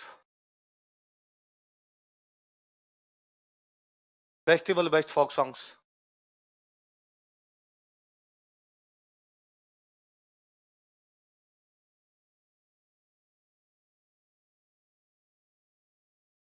त्योहार संबंधित लोकगीत। दीपावली पे गाते हैं उनको कहते हैं हीड़। होली पे गाते हैं उनको कहते हैं धमाल या रसिया। इधर पश्चिमी राजस्थान में कहते हैं धमाल, और पूर्वी राजस्थान में इन्हीं को क्या कह देते हैं अपने, रसिया। तो होली पे तो कौन से गाए जाते हैं, दीपावली पे तो हीड़, और होली पे कौन से गाए जाते हैं, धमाल या रसिया। तो बड़े त्योहार है होली दिवाली। बाकी गीतों के नाम ही वैसे, तीज के गीत तीज, गणगौर के गीत गणगौर। ईद कब गाए जाते हैं, दीपावली। रसिया या धमाल कब गाए जाते हैं, होली। अगला लिख लो, धार्मिक लोकगीत, रिलीजियस, इसी में सी है ना, धार्मिक लोकगीत, रिलीजियस फोक सॉन्ग्स।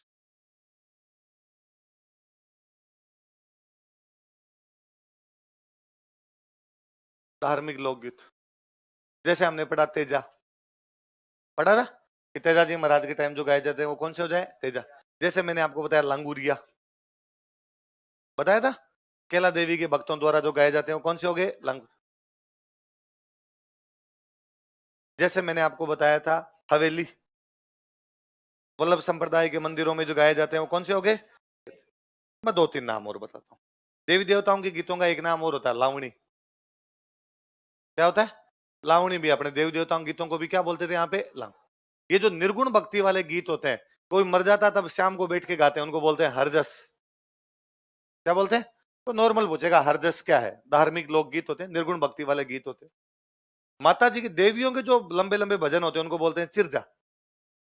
क्या बोलते हैं, चिरजा। में आप चाहो तो लिख लो देवियों के लोकगीत, करनी माता की चिरजा, कोई जीण माता की चिरजा। आपको सिंपल प्री का क्वेश्चन देगा, हरजस क्या होते हैं, लोकगीत, लोक नृत्य, लोक नाट्य, वाद्य यंत्र। तो क्या होता है, लोकगीत। कोई पूछेगा लोक देवियों के भजनों को कहा जाता है, क्या कहते हैं, चिरजा।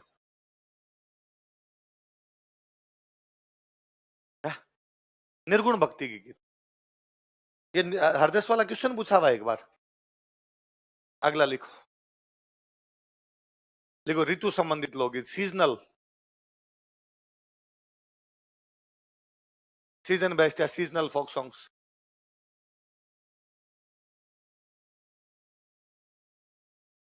ऋतु संबंधित लोकगीत, सीजनल फोक सॉन्ग या सीजन बेस्ट फोक सॉन्ग्स।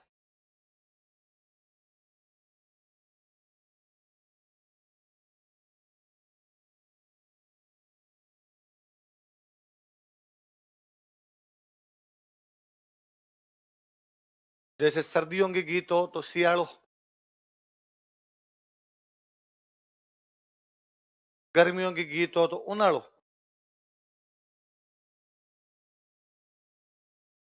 बरसात के गीत हो तो चौमासो, चौमासा। भादवे के गीत गाए जाए तो कजली, कजली टीचर पढ़ते हैं अपने।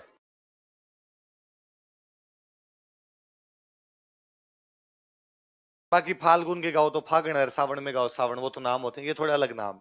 सर्दी के गीत क्या कहलाएंगे, सियाड़ो। गर्मी के, ऊन, ऊन गर्म होती है ना, ऊन गर्म होती है तो ऊन से उनाड़ा है अपने आप में, उनाड़ा इसलिए गर्मी। अब तो पश्चिमी राजस्थान में तो इधर गर्म चीज को बोलते उन्नो है, अलग अलग कई जगह बोलते हैं तातो, गर्म है तातो है, कई जगह उसको बोलते हैं उन्नो है। उन्नो मतलब गर्म, ऊन जैसा, ऊन गर्म होती है आपकी, तो उनाड़ो। बरसात 4 महीने आती है, 4 महीने, 4 महीने, 4 महीने। तो ये जैन साधु जितने भी होते हैं ये बरसात वाले दिनों में कहीं नहीं जाते, एक जगह ही रहते हैं। तो कहते हैं कि भाई जैन साधु अब चौमासा करेंगे। क्या करेंगे? मतलब इन 4 महीनों तक कहीं भी जाएंगे नहीं। कारण ये था कि पहले ये जैन धर्म, बौद्ध धर्म जो भी है, यूपी बिहार वाले इलाके में ज्यादा पॉपुलर था। यूपी बिहार वाले जो इलाके हैं वहां पे नदियां ज्यादा है, नदियां ज्यादा, बरसात के दिनों में नदियां छलछला जाएगी, जाओगे कैसे, बाढ़ आएगी। इसलिए नियम ही बनाया गया भाई इन दिनों के अंदर कहीं भी बाहर नहीं जाए। दूसरा, बरसात वाले जो 4 महीनों में होते हैं इनमें सबसे अधिक सीजनल बीमारियां आती है, तो बीमारियां ज्यादा रहती है। इसलिए कहते हैं कि खान पान चेंज नहीं करना चाहिए इन दिनों में। यदि आप खान पान चेंज करते हो तो वो वायरस जल्दी अटैक करेंगे आप पर, बैक्टीरिया जल्दी अटैक करेंगे आप पर किसी प्रकार के। इसलिए एक जगह रहो, जैसे खान पान चेंज करोगे शरीर वल्नरेबल हो जाएगा, वल्नरेबल होते ही आप पर अटैक होना शुरू हो जाएगा। एक जगह रहो ताकि ज्यादा बीमारियां ना लगे। तो 4 महीने के टाइम को बोलते हैं चौमासा, बरसात वाले टाइम को। इस समय जो गीत गाए जाए वो गीत भी कौन से होगे? बहादुए में बादल एकदम कजरारे कजरारे होते हैं, उस समय जो गीत गाए जाओ गीत कौन से होगे? ओके, तो 4 प्रकार कौन कौन से विचार बताओ? संस्कार, संस्कार वाले, और त्योहार वाले, धार्मिक और ऋतु। अब फिर भी जो बच गए, ये जन सामान्य गा रहा है सब, फिर भी बच गए, उनको लिख दो विविध, मिसलेनियस फोक सॉन्ग्स, विविध लोकगीत।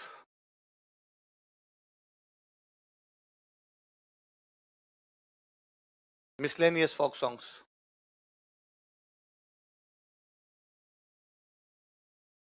जैसे कोई एग्जांपल लिखते हैं, लिखो गौरबंद।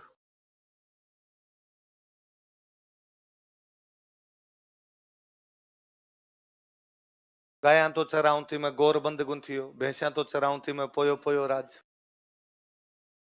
गौरबंद ऊंट के गले का आभूषण होता है। गौरबंद क्या होता है? लिख लो, यह ऊंट के गले का आभूषण होता है। It is camel snake ornament. यह ऊंट के गले का आभूषण होता है। It is camel snake ornament.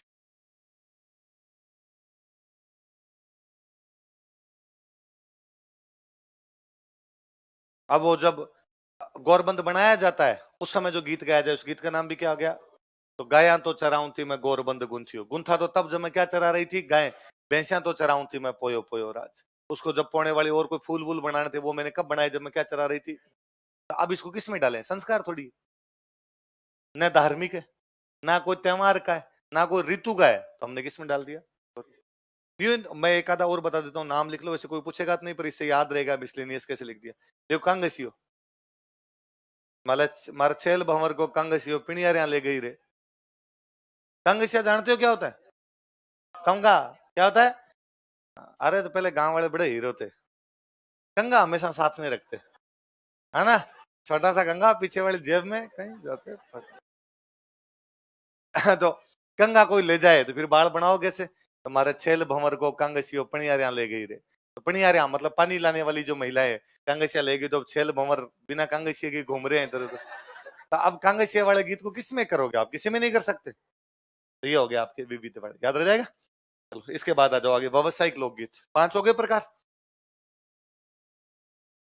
Professional folk songs.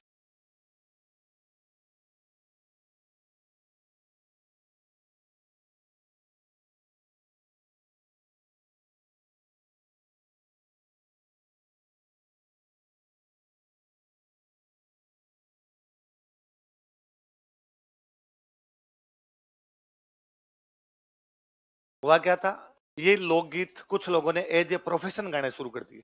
भाई एक तो है कि शादी ब्याह में गा लिए, त्योहार पे गा लिए, कोई आपने ऋतु आई तब गा लिए। एक अग्नि प्रोफेशनल है, आप बुला लो जब आप कहोगे तब गा देंगे भाई साहब। अब किसके सामने गा दो, कौन बुलाएगा? जो पैसे वाले होंगे वो बुलाएंगे। पैसे वाले पहले कौन थे? राजा महाराजा। तो राजा महाराजाओं के टाइम में कई लोगों ने संगीत को एज ए प्रोफेशन अपना लिया था।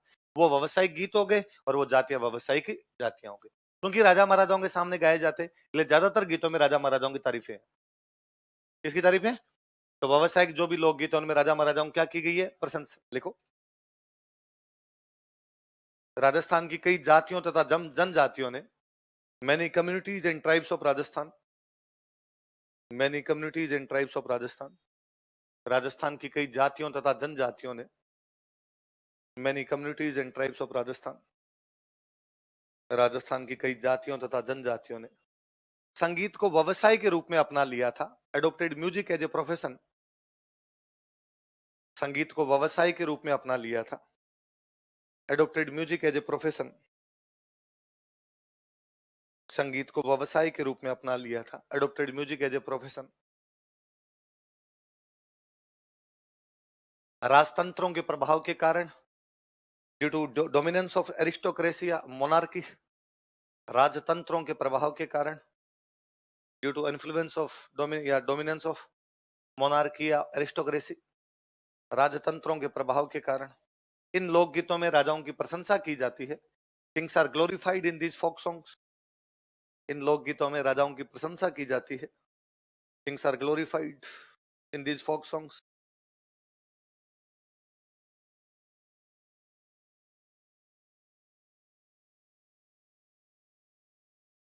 लोकगीतों में किसकी प्रशंसा की जाती है? राजाओं की प्रशंसा। तो आपको ऐसे गीत मिलेंगे, कोई राजा मैं तो राज बलो राठौड़ी रे, तो कोई राठौड़ वंश वालों ने गीत गाया, तो अब उनके सामने खड़े होगे तो उसको ये कहना पड़ेगा राजाओं में सबसे अच्छा राजा कौन सा है? कोई शहरा में तो शेर बलो जोदानो रे, कि शहरों में सबसे अच्छा शहर कोई है तो कौन सा है? अब तो जोधपुर खड़ा हो गया तो कैसे कह जयपुर अच्छा है? गीत गाया कि माना राठौड़ा की बोली प्यारी लगे माँ, दूसरे की बोली प्यारी लगे वो जीभ नहीं काटे। मेरे सामने खड़े हो गए तुझे दूसरे की बोली प्यारी लग रही है। ऐसे जो भी गीत है उनके अंदर जाता, उनके अंदर राजाओं की क्या की जाती है? अब वो कौन सी जातियां थी, उन्होंने अब इन जातियों ने कई राग विकसित की थी, नई नई प्रकार की राग। भाई जब प्रोफेशनल हो जाते हो तो फिर नए नए एक्सपेरिमेंट करोगे। लिखो लिखो, इन गायकों द्वारा, दीज सिंगर्स, ये जो गायक थे, इन गायकों द्वारा, दीज सिंगर्स, इन गायकों द्वारा कई संगीत रागों का विकास किया गया था। डेवलप्ड मेनी म्यूजिक राग्स, कई संगीत रागों का विकास किया गया था। डेवलप्ड मेनी संगीत राग्स,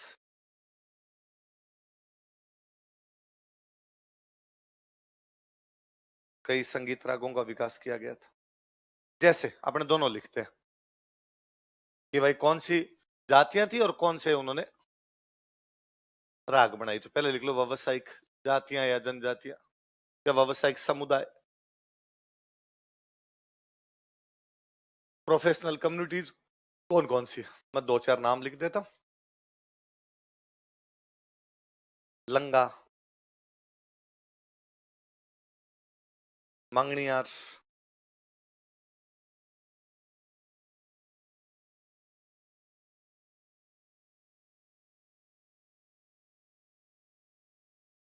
ढोली,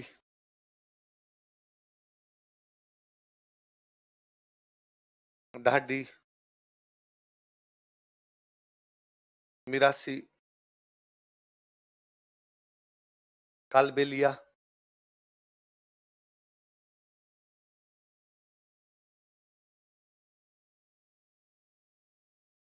कोई ऐसे दो चार नाम याद रख लो। होता क्या, मुझे याद है एक बार आईएएस में सवाल पूछ लिया था, मंगनियार क्या होता है ना? पश्चिमी भारत की एक संगीत जीवी जाति, मेघालय में लकड़ी से बनने वाले पुल, दक्षिण भारत में किया जाने वाला एक नृत्य, पंजाब में वैसाखी के अवसर पर जलाई जाने वाली लकड़ियां। तो फिर बंदे को यदि इधर का हो, अपने इंडिया, इस पश्चिमी इंडिया का हो, तो समझ जाए कि यार एक जाति है जो संगीत पर आधारित है। नहीं पता हो तो फिर वो लिखे कि मेघालय में लकड़ी से बनने वाले पुल। तो किसी ने कुछ ना कुछ तो टिक मारना ही पड़े बंदे को। तो वैसे वैसे कभी आपसे कोई पूछेगा लंगा, मंगनिया, ढोली, ढाडी, मिरासी इत्यादि क्या है? जैसलमेर जिले के सुदूरवर्ती 5 गांव, मेहरानगढ़ किले में रखी गई 5 तोपों के नाम, ग्रासिया महिला के कान में पहने जाने वाले 5 आभूषण और 5 संगीत जीवी जातियां। क्या है संगीत जीवी जाति? याद रह जाएगी बात है। अब इन्होंने कई रागे विकसित की थी, लिख लो राग, अलग पॉइंट लगा लो एक, संगीत राग, म्यूजिक राग।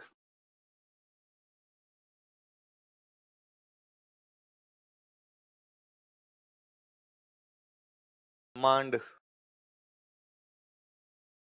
सोरठ,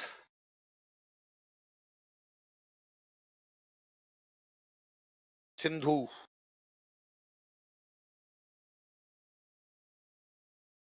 मारू,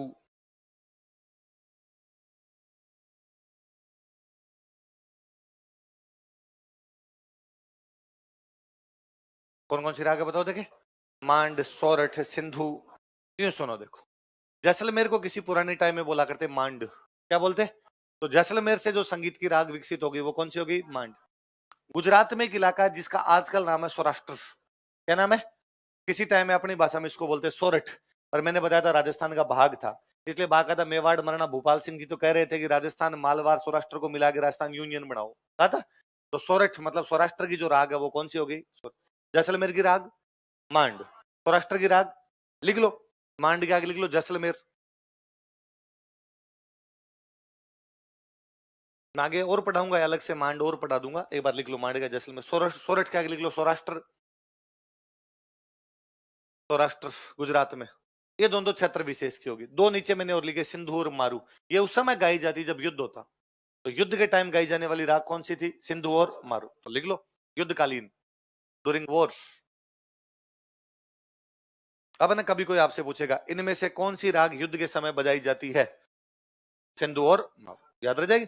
कभी आप कोई कहानियां पढ़ते हो उसमें देखते हो, और उसने जैसे ही सिंधु राग सुनी अपनी तलवार उठा ली, जैसे ही उसने सिंधु राग सुनी उसने क्या उठा ली? अचानक जब उसने मारू ढोल सुना वो युद्ध के लिए तैयार हो गया। कि सिंधु और मारू राग कब बजाई जाती है? जब क्या होने वाले हैं? युद्ध। अब इसके बाद लिख लो रीजनल वाले 3 नंबर लिख लो।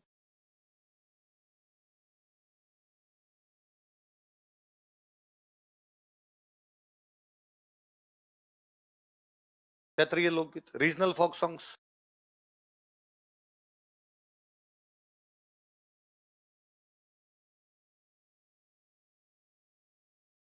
रीजनल फोक सॉन्ग्स लिखो। इन लोकगीतों को 3 भागों में बांटा जा सकता है। These folk songs can be divided in 3 parts.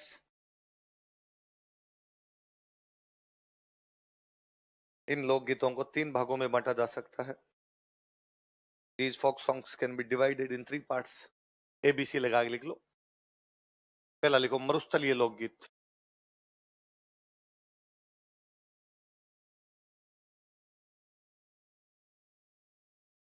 Folk songs related to desert area. मरुस्थलीय लोकगीत, folk songs related to desert area. मरुस्थलीय लोकगीत। तो पहले तो मरुस्थल में क्षेत्र कौन कौन सा था ये तो अपने को बता रहे। देखो क्षेत्र, रीजन, एरिया कौन सा है इसमें? पश्चिमी राजस्थान मोटा मोटा तौर पर पूरा का पूरा क्या है? मरुस्थल। कोई 3-4 बड़े बड़े जिलों के नाम लिख लो। जोधपुर, बीकानेर, जैसलमेर, बाड़मेर। जोधपुर, बीकानेर, जैसलमेर, बाड़मेर।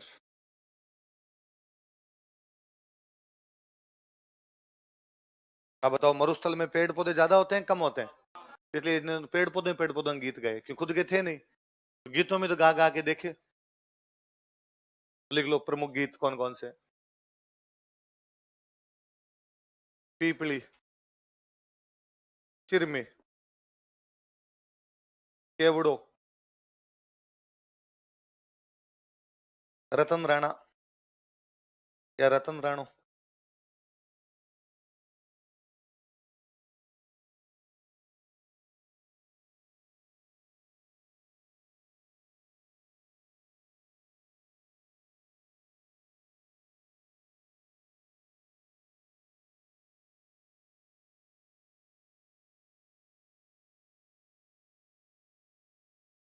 और लिख लो बोले पणियारी।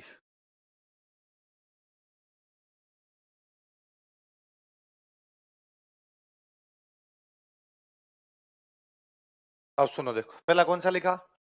पीपल का छोटा पेड़ होता है उसको क्या बोलते हैं? पीपली। एक जोड़ा है जिसकी नई नई शादी हुई है, शादी के टाइम उन दोनों ने मिलकर एक पीपल का पेड़ लगा दिया, एक छोटी सी पीपली लगा दी।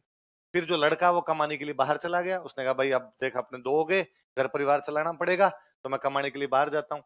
अब वो पीपली धीरे धीरे बड़ी होती जा रही है, वो अभी तक कमा के वापस लौटा नहीं। तो लड़की उस पीपली को देख देख के अपने पति को याद करती। बाय चाल्या था भंवर जी पीपली, अब तो हो गई घेर घुमेर। कि आप इसको बो के गए थे तब यहाँ से गए थे, अब ये घेर घुमेर हो गई है, अब बैठने की ऋतु आ गई, इसकी छाया में बैठा भी जा सकता है, आप कब तक वापस आओगे? वो गीत कौन सा है? एक लड़की है जो अपने ससुराल बैठी है, पीहर वाले लेने नहीं है, कई दिन हो गए, उसको अब पीहर की याद आ रही है। एक चिरमी का पौधा लगा हुआ है, वो चिरमी के पौधे के माध्यम से अपने पीहर को याद करती है। आज चिरमी बाबो सारी लाडली चिरमीरा डाला चार, वो खुद को कह रही होती है जैसे कि मैं मेरे बाबोसा की लाडली हूँ, बाबोसा आए कैसे नहीं लेने के लिए, और संबोधित किसको कहती है? वैसे केवड़ा एक पौधा होता है, कांकड़ माथा है केवड़ो। सीमा के ऊपर कौन सा पौधा लगा? कांकड़ मतलब होती है सीमा, उसमें कौन सा पौधा लगा हुआ है? केवड़ा। ऐसे गीत कौन सा है? अमरकोट में एक राणा थे, उनका नाम था रतन सिंह। क्या नाम था? अमरकोट याद है? बाबूजी रामदेव जी की जो ससुराल है, वहां पर एक राणा है, उन राणा का नाम क्या है? रतन सिंह। 57 की क्रांति के आसपास वो अंग्रेजों के खिलाफ क्रांति करते हैं, अंग्रेज उनको पकड़ के फांसी लगा देते। तो वहां की जनता अपने उस हीरो को याद रखती है कि रतन सिंह ने अंग्रेजों के खिलाफ लड़ाई की थी और अंग्रेजों ने पकड़ के क्या लगा दी? फांसी। इसलिए वहां के लोगों ने गीत गाया, रतन राणा एकर तो अमराणा गुड़ लो फिर, ये रतन सिंह राणा एक बार हमारे वापस कहां पे आगे जा? अमरकोट। लिख लो रतन राणा के आगे। राणा रतन सिंह अमरकोट के राजा थे। Rana Ratan Singh was king of Amarkot. Rana Ratan Singh Amarkot के राजा थे। Rana Ratan Singh was king of Amarkot तथा इन्होंने 1857 की क्रांति में अंग्रेजों के खिलाफ बगावत की थी। And he revolted against Britishers in revolt of 1857। तथा इन्होंने 1857 की क्रांति में अंग्रेजों के खिलाफ बगावत की थी। And he revolted against Britishers in revolt of 1857। तथा इन्होंने 1857 की क्रांति में अंग्रेजों के खिलाफ बगावत की थी। And he revolted against Britishers in revolt of 1857। अतः अंग्रेजों ने इन्हें फांसी लगा दी थी, तो ब्रिटिशर्स एग्जीक्यूटेड हिम। अतः अंग्रेजों ने इन्हें फांसी लगा दी थी, तो ब्रिटिशर्स एग्जीक्यूटेड हिम। क्या लगा दी थी? अगला गीत कौन सा? पणियार। एक महिला जो पानी लेने के लिए जा रही है उसको क्या बोलते हैं? पणियार। उस महिला का पति कहीं कमाने के लिए बाहर गया हुआ है, वो अकेली है, पानी लेने के लिए जा रही है। एक थर्ड पर्सन को, तीसरा आदमी उसे बातचीत करने का प्रयास करता है, उसे बातचीत नहीं करती। एक पतिव्रता नारी का गीत। पिणी हारी है तू हंस हंस बोल, मीठी मीठी बोल, बातां थारी रह जैसी। पर वो उससे बातचीत, ये सब प्रॉब्लम्स है अपनी कि पानी नहीं था, इसलिए हमारा गीत ही कौन सा है? यहाँ पानी होता तो फिर वो पानी लेने जाती नहीं, जाती नहीं तो गीत ही नहीं होता, तो तीसरा बात ही नहीं करता। यहाँ पानी होता तो फसलें होती, फसलें होती तो आदमी कमाने के लिए बाहर नहीं जाना पड़ता। हमारे गीत हमारी आर्थिक और सामाजिक समस्याओं को बता रहे हैं कि बहुत दूर दूर है, बियावान पड़ा है, दूर दूर तक है, ट्रांसपोर्टेशन हमारे नहीं है, इसलिए एक लड़की कई साल तक अपने पीहर नहीं जा पा रही, तो इसलिए वो वहां बैठी बैठी पेड़ पौधों के माध्यम से अपने पीहर को याद करती है। एक पुरुष है कमाने के लिए बाहर चला गया क्योंकि आपके खाने के दाने नहीं है, इसलिए कई साल तक लौट के नहीं आता, इसलिए पत्नी उसको याद कर रही है। ये सारे कैसे गीत हो गए आपके? मरुस्थल। बी लिखो, पर्वतीय लोकगीत। Folk songs related to hilly areas.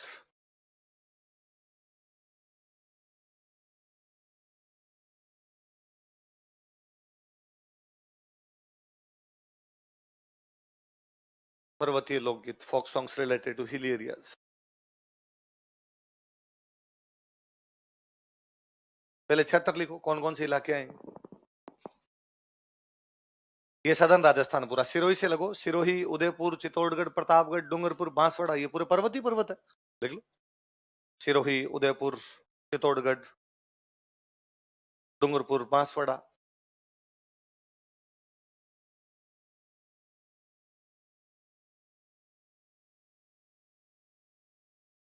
Sirohi, Udaipur, Chittorgarh.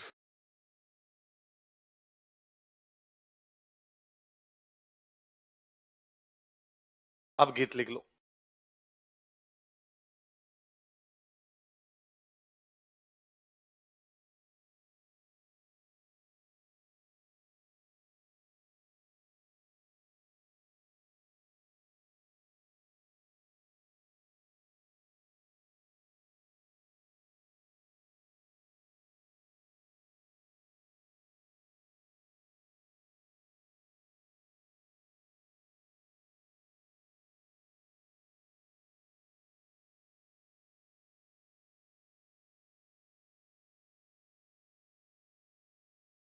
कौन कौन से गीत है बताओ, देखिए। पटेलिया लालर बिछियो हमसिडो। ये सवाल तो आरपीसी ने को 10 बार पूछ रखा है। पटेलिया लालर बिछियो क्या है? पर्वतीय क्षेत्र के लोकगीत, आभूषणों के नाम, 3 प्रकार की मिठाइयां, मूंग की 3 किस्में। क्या है वास्तव में? 3 लोकगीत। क्या है? 3 लोक। हमसिडो ये शब्द बना हम सफर, 2 लोग मिलके गीत गाए। भील महिला और पुरुष मिलके जो गीत गाते हैं उन गीतों को क्या बोलते हैं? देख लो हमसिडो का आगे। भील महिला पुरुष द्वारा यह गीत गाया जाता है। Bhil man and women Singh this song. Bhil महिला पुरुषों द्वारा यह गीत गाया जाता है। Bhil man and women Singh this song. अच्छा, ये पर्वत वाला जो भी इलाका है हमारे हिली एरिया जो भी है पूरा, इसके अंदर जनजातियां ज्यादा रहती है, ट्राइबल एरिया पूरा का पूरा, इसलिए इस क्षेत्र में ट्राइबल गीत ज्यादा है। ये सारे पटेल या लालर बिचू सारे कैसे गीत है? ट्राइबल। नीचे लाइन छोड़ के लिखो। इस क्षेत्र में जनजातीय गीत अधिक गाए जाते हैं। मोर ट्राइबल सॉन्ग्स आर संग इन दिस एरिया। इस क्षेत्र में जनजातीय गीत अधिक गाए जाते हैं। मोर ट्राइबल सॉन्ग्स आर संग इन दिस एरिया। इस क्षेत्र में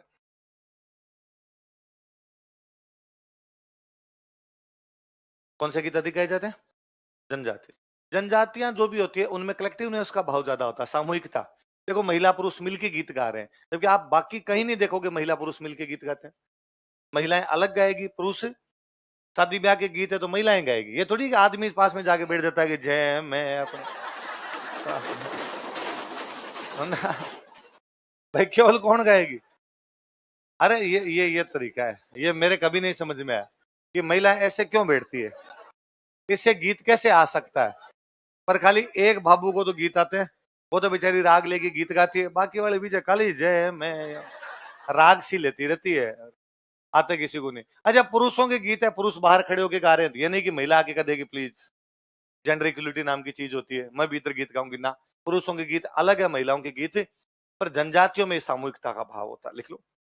इन गीतों में सामूहिकता दिखाई देती है। There is collectiveness in the songs. इन गीतों में सामूहिकता दिखाई देती है। There is collectiveness in the songs.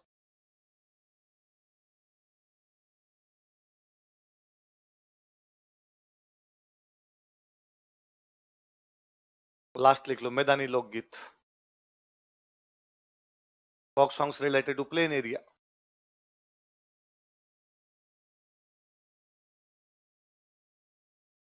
मैदानी लोकगीत, folk songs related to plain area. पहले क्षेत्र लिख लो। ये जयपुर के आसपास पूरा इलाका, जयपुर, अलवर, भरतपुर, कोटा, बूंदी, ये सारा मैदान ही है पूरा अपना।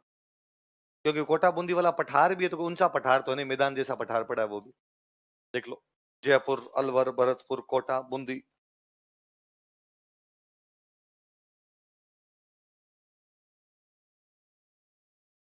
फसलों वाला इलाका जी, अपने ले दे के फसलें अच्छी इसी इलाके के अंदर होती, मैदान मैदान के अंदर होगी फसलें। गीत लिख लो, प्रमुख गीत। अलग अलग गीतों के नाम तो है नहीं, वैसे सिंपल यूं लिख लो किस सब्जेक्ट पे ज्यादा गीत गाए जाते हैं। धार्मिक गीत खूब सारे गाए गए, श्रृंगार संबंधित गीत, प्रेम वाले गीत खूब सारे गाए गए, लिख लो। धार्मिक तथा श्रृंगार संबंधित लोकगीत, रिलीजियस एंड श्रृंगार रिलेटेड फोक सॉन्ग्स।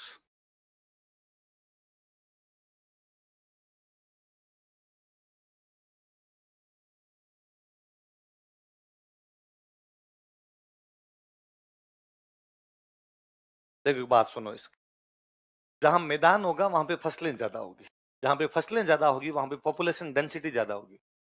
तो जनता हमेशा कौन सी कंडीशन में रहना ज्यादा प्रेफर करेगी? एडवर्स कंडीशन हो गया, थोड़ी फेवरेबल कंडीशन हो, अनुकूल परिस्थितियों, आराम से रह सके आप, फसलें वसलें ठीक हो जाए, खाने पीने का सामान ढंग से मिल जाए, वहां ज्यादा लोग रहेंगे, वहां पॉपुलेशन डेंसिटी ज्यादा होगी। जहां पॉपुलेशन डेंसिटी ज्यादा होगी वहां पे संत होंगे।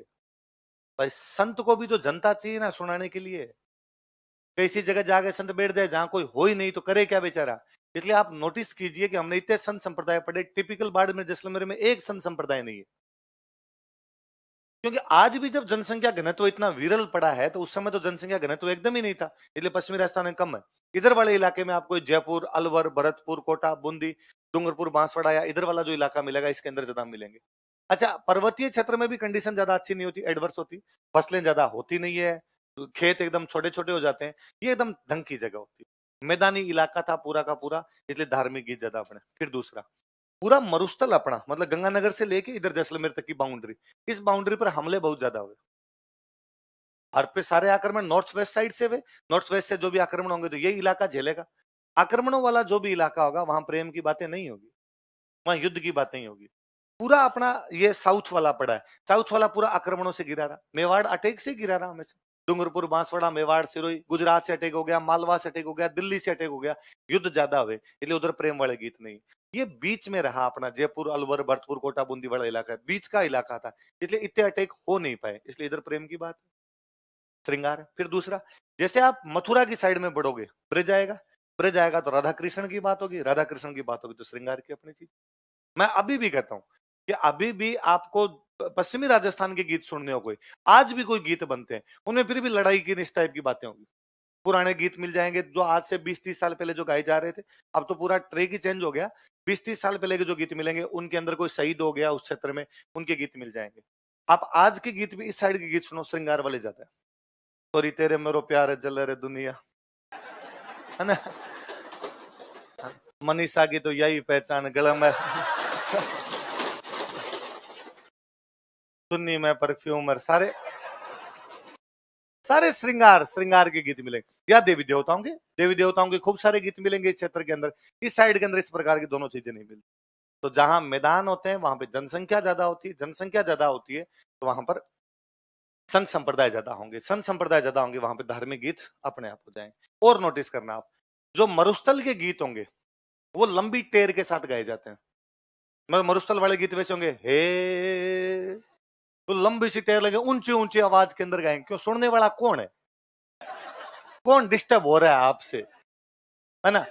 जबकि ये जो होंगे मैदान वाले गीत होंगे बहुत लो पिच, क्योंकि आप जोर से गाओगे पड़ोसी अगर सुन दे रहे, तुम तो नहीं पढ़ रहे, हमें तो पढ़ने दो कम से कम, क्योंकि यहाँ जनसंख्या ज्यादा थी, इसलिए यहाँ पर गीत एकदम लो पिच के मिलेंगे। उधर वाले बोकड़े मारते हैं जोर जोर से। जनसंख्या घने तो 17 है, दूर दूर तक ना बंदा ना बंदे दी जात, चलते रहो, आदम तो मिले नहीं उधर। तो उधर वाले गीतों में पिच ज्यादा मिलेगी, इधर वाले मैंने कब बताया, पश्चिमी राजस्थान के अंदर कामकाज कुछ था नहीं, इसलिए उनकी जिंदगी में ठहराव था, ठहरी हुई जिंदगी। इसलिए बात भी करेंगे तो बहुत धीमे धीमे धीमे धीमे धीमे धीमे बात। आप पूर्वी जयपुर से इधर आ जाओ, इधर वाली जो भाषा अंट जा रहे हो इतना जल्दी जल्दी बोलेंगे। जबकि आप पश्चिमी राजस्थान में तो कभी महिलाओं की नहीं हो बात सुनो, तो आपस में इतने ही धीमे, आप धीरे धीरे धीरे बोलेंगे, रामुडेरा पापा, पापा लंबा खींचता जा रहा है। दो महिलाएं महिलाएं आपस में बैठी तो डावडो, डावडो कोई खींच रही है, क्यों? कोई काम नहीं है, जिंदगी ठहरी हुई है एकदम। इधर वालों की भाई जिंदगी थोड़ी तेज थी, तुम्हारे पास रुपए थे, तुम्हारे पास काम धंधा था। हमारे सुबह खाना खा लिया, अब शाम को खाना है। 5 साल में एक बार राम जी राजी होंगे तब बाजरी होगी, वो बाजरी हम घर में समेट के रख लिया करते। 5 साल तो किसी से पूछने की आवश्यकता, भाई राबड़ी बनाओ मजे करो, कोई ज्यादा लोड था नहीं जीवन के अंदर। तो ये सारे प्रकार के बात, मैं थोड़े गीत लिखवा देता हूँ कौन कौन से अपने गीत थे। ये तो क्लासिफिकेशन है अलग अलग प्रकार का ना, कितने भागों में बांट सकते हैं उस प्रकार का। अपने गीत लिखते हैं थोड़े। लिखो केसरिया बालम, अलग से लिखो। राजस्थान के प्रमुख गीत भाई कौन कौन से हैं? कुछ गीत जिनके बारे में पूछ ले कोई अपने से। लिखो केसरिया बालम, एक नंबर लगा के लिखो केसरिया बालम। बालम का मतलब होता है पति। बालम का मतलब क्या होता है? एक महिला का पति बाहर कमाने के लिए गया हुआ है, वो महिला अपने पति को वापस बुला रही है, केसरिया बालम आओ नहीं पधारो हमारे देश। ये केसरिया बालम वापस हमारे देश। कालांतर में हमारे राजस्थान का जो टूरिज्म डिपार्टमेंट था उसने इसको लोगो बना लिया। इसलिए मैं अक्सर जब क्लासों में पूछता हूँ केसरिया बालम का मतलब क्या था, लोग कहते हैं मेहमान, कोई कहता है टूरिस्ट ना। बालम बलमा, बलमा का मतलब क्या होता है? पति। देखो यह राजस्थान का राज्य गीत है, it is state song of Rajasthan. यह है राजस्थान का राज्य गीत है, it is state song of Rajasthan. यह मांड गायन शैली में गाया जाता है, इट इज संग इन मांड म्यूजिक स्टाइल। यह मांड गायन शैली में गाया जाता है, इट इज संग इन मांड म्यूजिक स्टाइल। मांड गायन शैली में गाया जाता है, इट इज संग इन मांड म्यूजिक स्टाइल। इस गीत में पत्नी अपने पति को प्रदेश से वापस बुलाती है। Wife calls back her husband from Pradesh in this song. इस गीत में पत्नी अपने पति को प्रदेश से वापस बुलाती है। Wife calls back her husband from pradesh. अंग्रेजी में प्रदेश ही लिखना, एब्रोड मत कर लेना, जाते मध्य प्रदेश थे, इंग्लैंड थोड़ी जाते थे। From Pradesh in this song, Malwa जाते कमाने।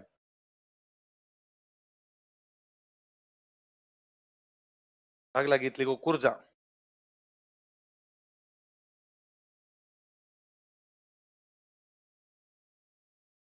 कुर्जा एक पक्षी होता है, बाहर से आता था, अपने यहाँ का नहीं था। अपनी महिलाएं ये जानती थी कि कुर्जा नाम का पक्षी बाहर से आता है। अपनी महिलाएं ये भी जानती थी कि पति भी कमाने के लिए कहां गया है, बाहर। तो इसलिए बाहर के पक्षी के साथ बाहर गए हुए पति के पास मैसेज किया जाए, इसलिए कुर्जा के माध्यम से संदेश भेजती। हालांकि महिलाओं को यह नहीं पता था कि पक्षी बहुत ज्यादा दूर से आया, साइबेरिया से आते हैं ये पक्षी सारे, पति इधर मालवाई भटक रहा है अपना, पर फिर भी इसके माध्यम से संदेश भेजती। देखो, पत्नी कुर्जा पक्षी के माध्यम से अपने पति के पास संदेश भेजती है। Wife sends message to her husband by kurja bird.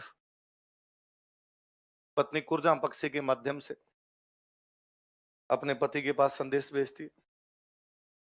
Wife sends message to her husband by kurja bird. पहले का व्हाट्सएप यही था जी, उड़ती कुर्जलिया संदेशों मारी लेती जाई जे रे, कि कुर्जा मेरा संदेश तो मेरे पति के पास दे देना। कौन से पक्षी के माध्यम से? कुर्जा। अगला लिखो, सुवटियो।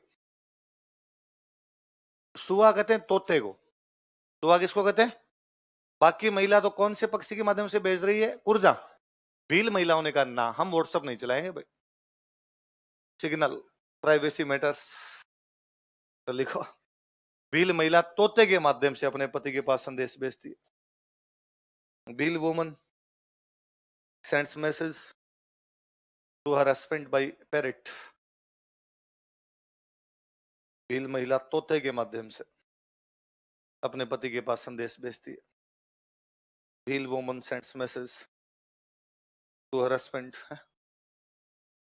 Bye parrot.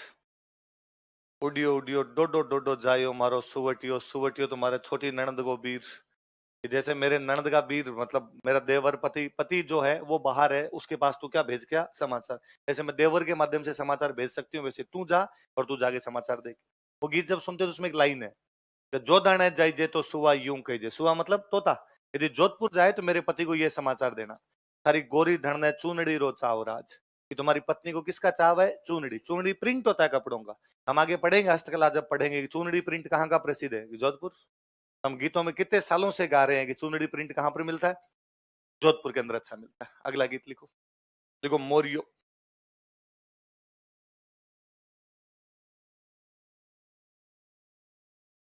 मोरिया छो बोलियो रे ढलती रात ने, मोरिया पीयू पीयू की बोली छोड़ दे। ऐसी लड़की का गीत है जिसकी सगाई हो गई लेकिन शादी होनी बाकी है। बीच वाले टाइम में क्या गाने पड़ते हैं? देखो, यह गीत उस लड़की द्वारा गाया जाता है जिसकी सगाई हो चुकी है लेकिन विवाह होना शेष है। This song is sung by a girl who is engaged but doesn't get married। यह गीत उस लड़की द्वारा गाया जाता है जिसकी सगाई हो चुकी है लेकिन विवाह होना बाकी है।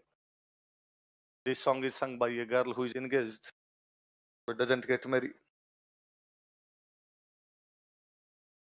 Who is engaged but doesn't get married, जिसकी सगाई हो चुकी है लेकिन विवाह होना बाकी है। मोर पीयू पीयू बोलता रहता है पानी के लिए, कि बरसात के पानी के लिए, पीयू पीयू भाई बरसात बरसेगी तो मैं पानी पीऊंगा। वो लड़की कहती है तू जब पीयू पीयू बोलता है तो मुझे पति की याद आती है, मुझे पिया की याद आती है। मोरिया पीयू पीयू की बोली छोड़ दे, ये बोलना बंद कर दे। अगला गीत लिखो, लिखो बदावा।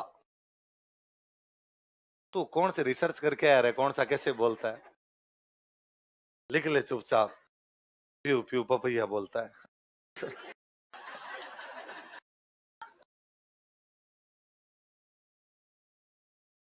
लिखो बदावा। कोई शुभ काम पूरा हो जाए उस समय जो गीत गाया जाता है उसको क्या बोलते हैं? बदावा। लिख लो, किसी शुभ काम के पूरा होने पर यह गीत गाया जाता है। This song is sung when any auspicious work is completed. किसी शुभ काम के पूरा होने पर यह गीत गाया जाता है। This song is sung when any auspicious work is completed.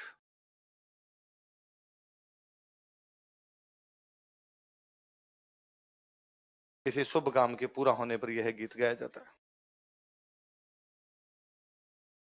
लिखो पावना।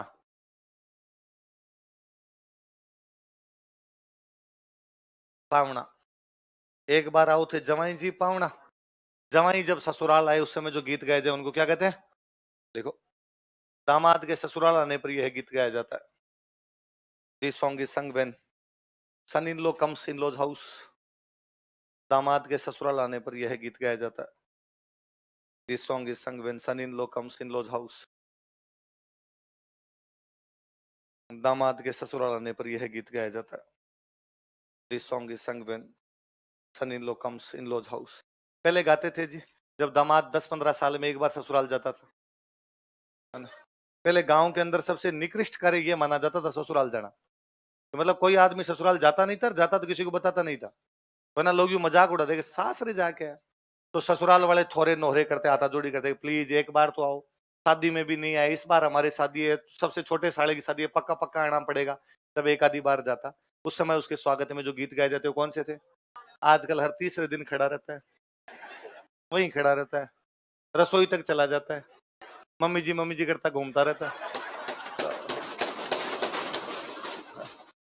खुद वाली तो मम्मी जी, खुद वाली तो मम्मी और सासू मम्मी जी. अच्छा.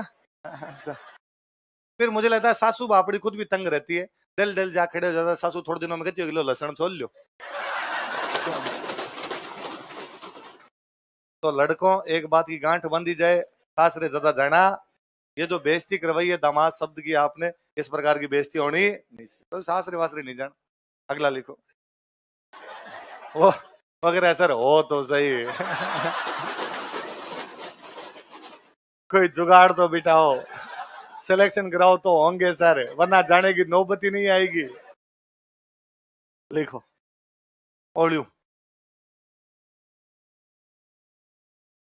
अंदर का दुख निकला उसके, कौन नहीं जाना सर. ओलिया कोयल. ओलियो मतलब याद होता है ना. तो लड़की की विदाई के समय यह गीत गाया जाता है. दिस सॉन्ग इज संग ऑन विदाई ऑफ ए गर्ल. विदाई को अंग्रेजी में विदाई लिखना, फेयरवेल मत कर लेना.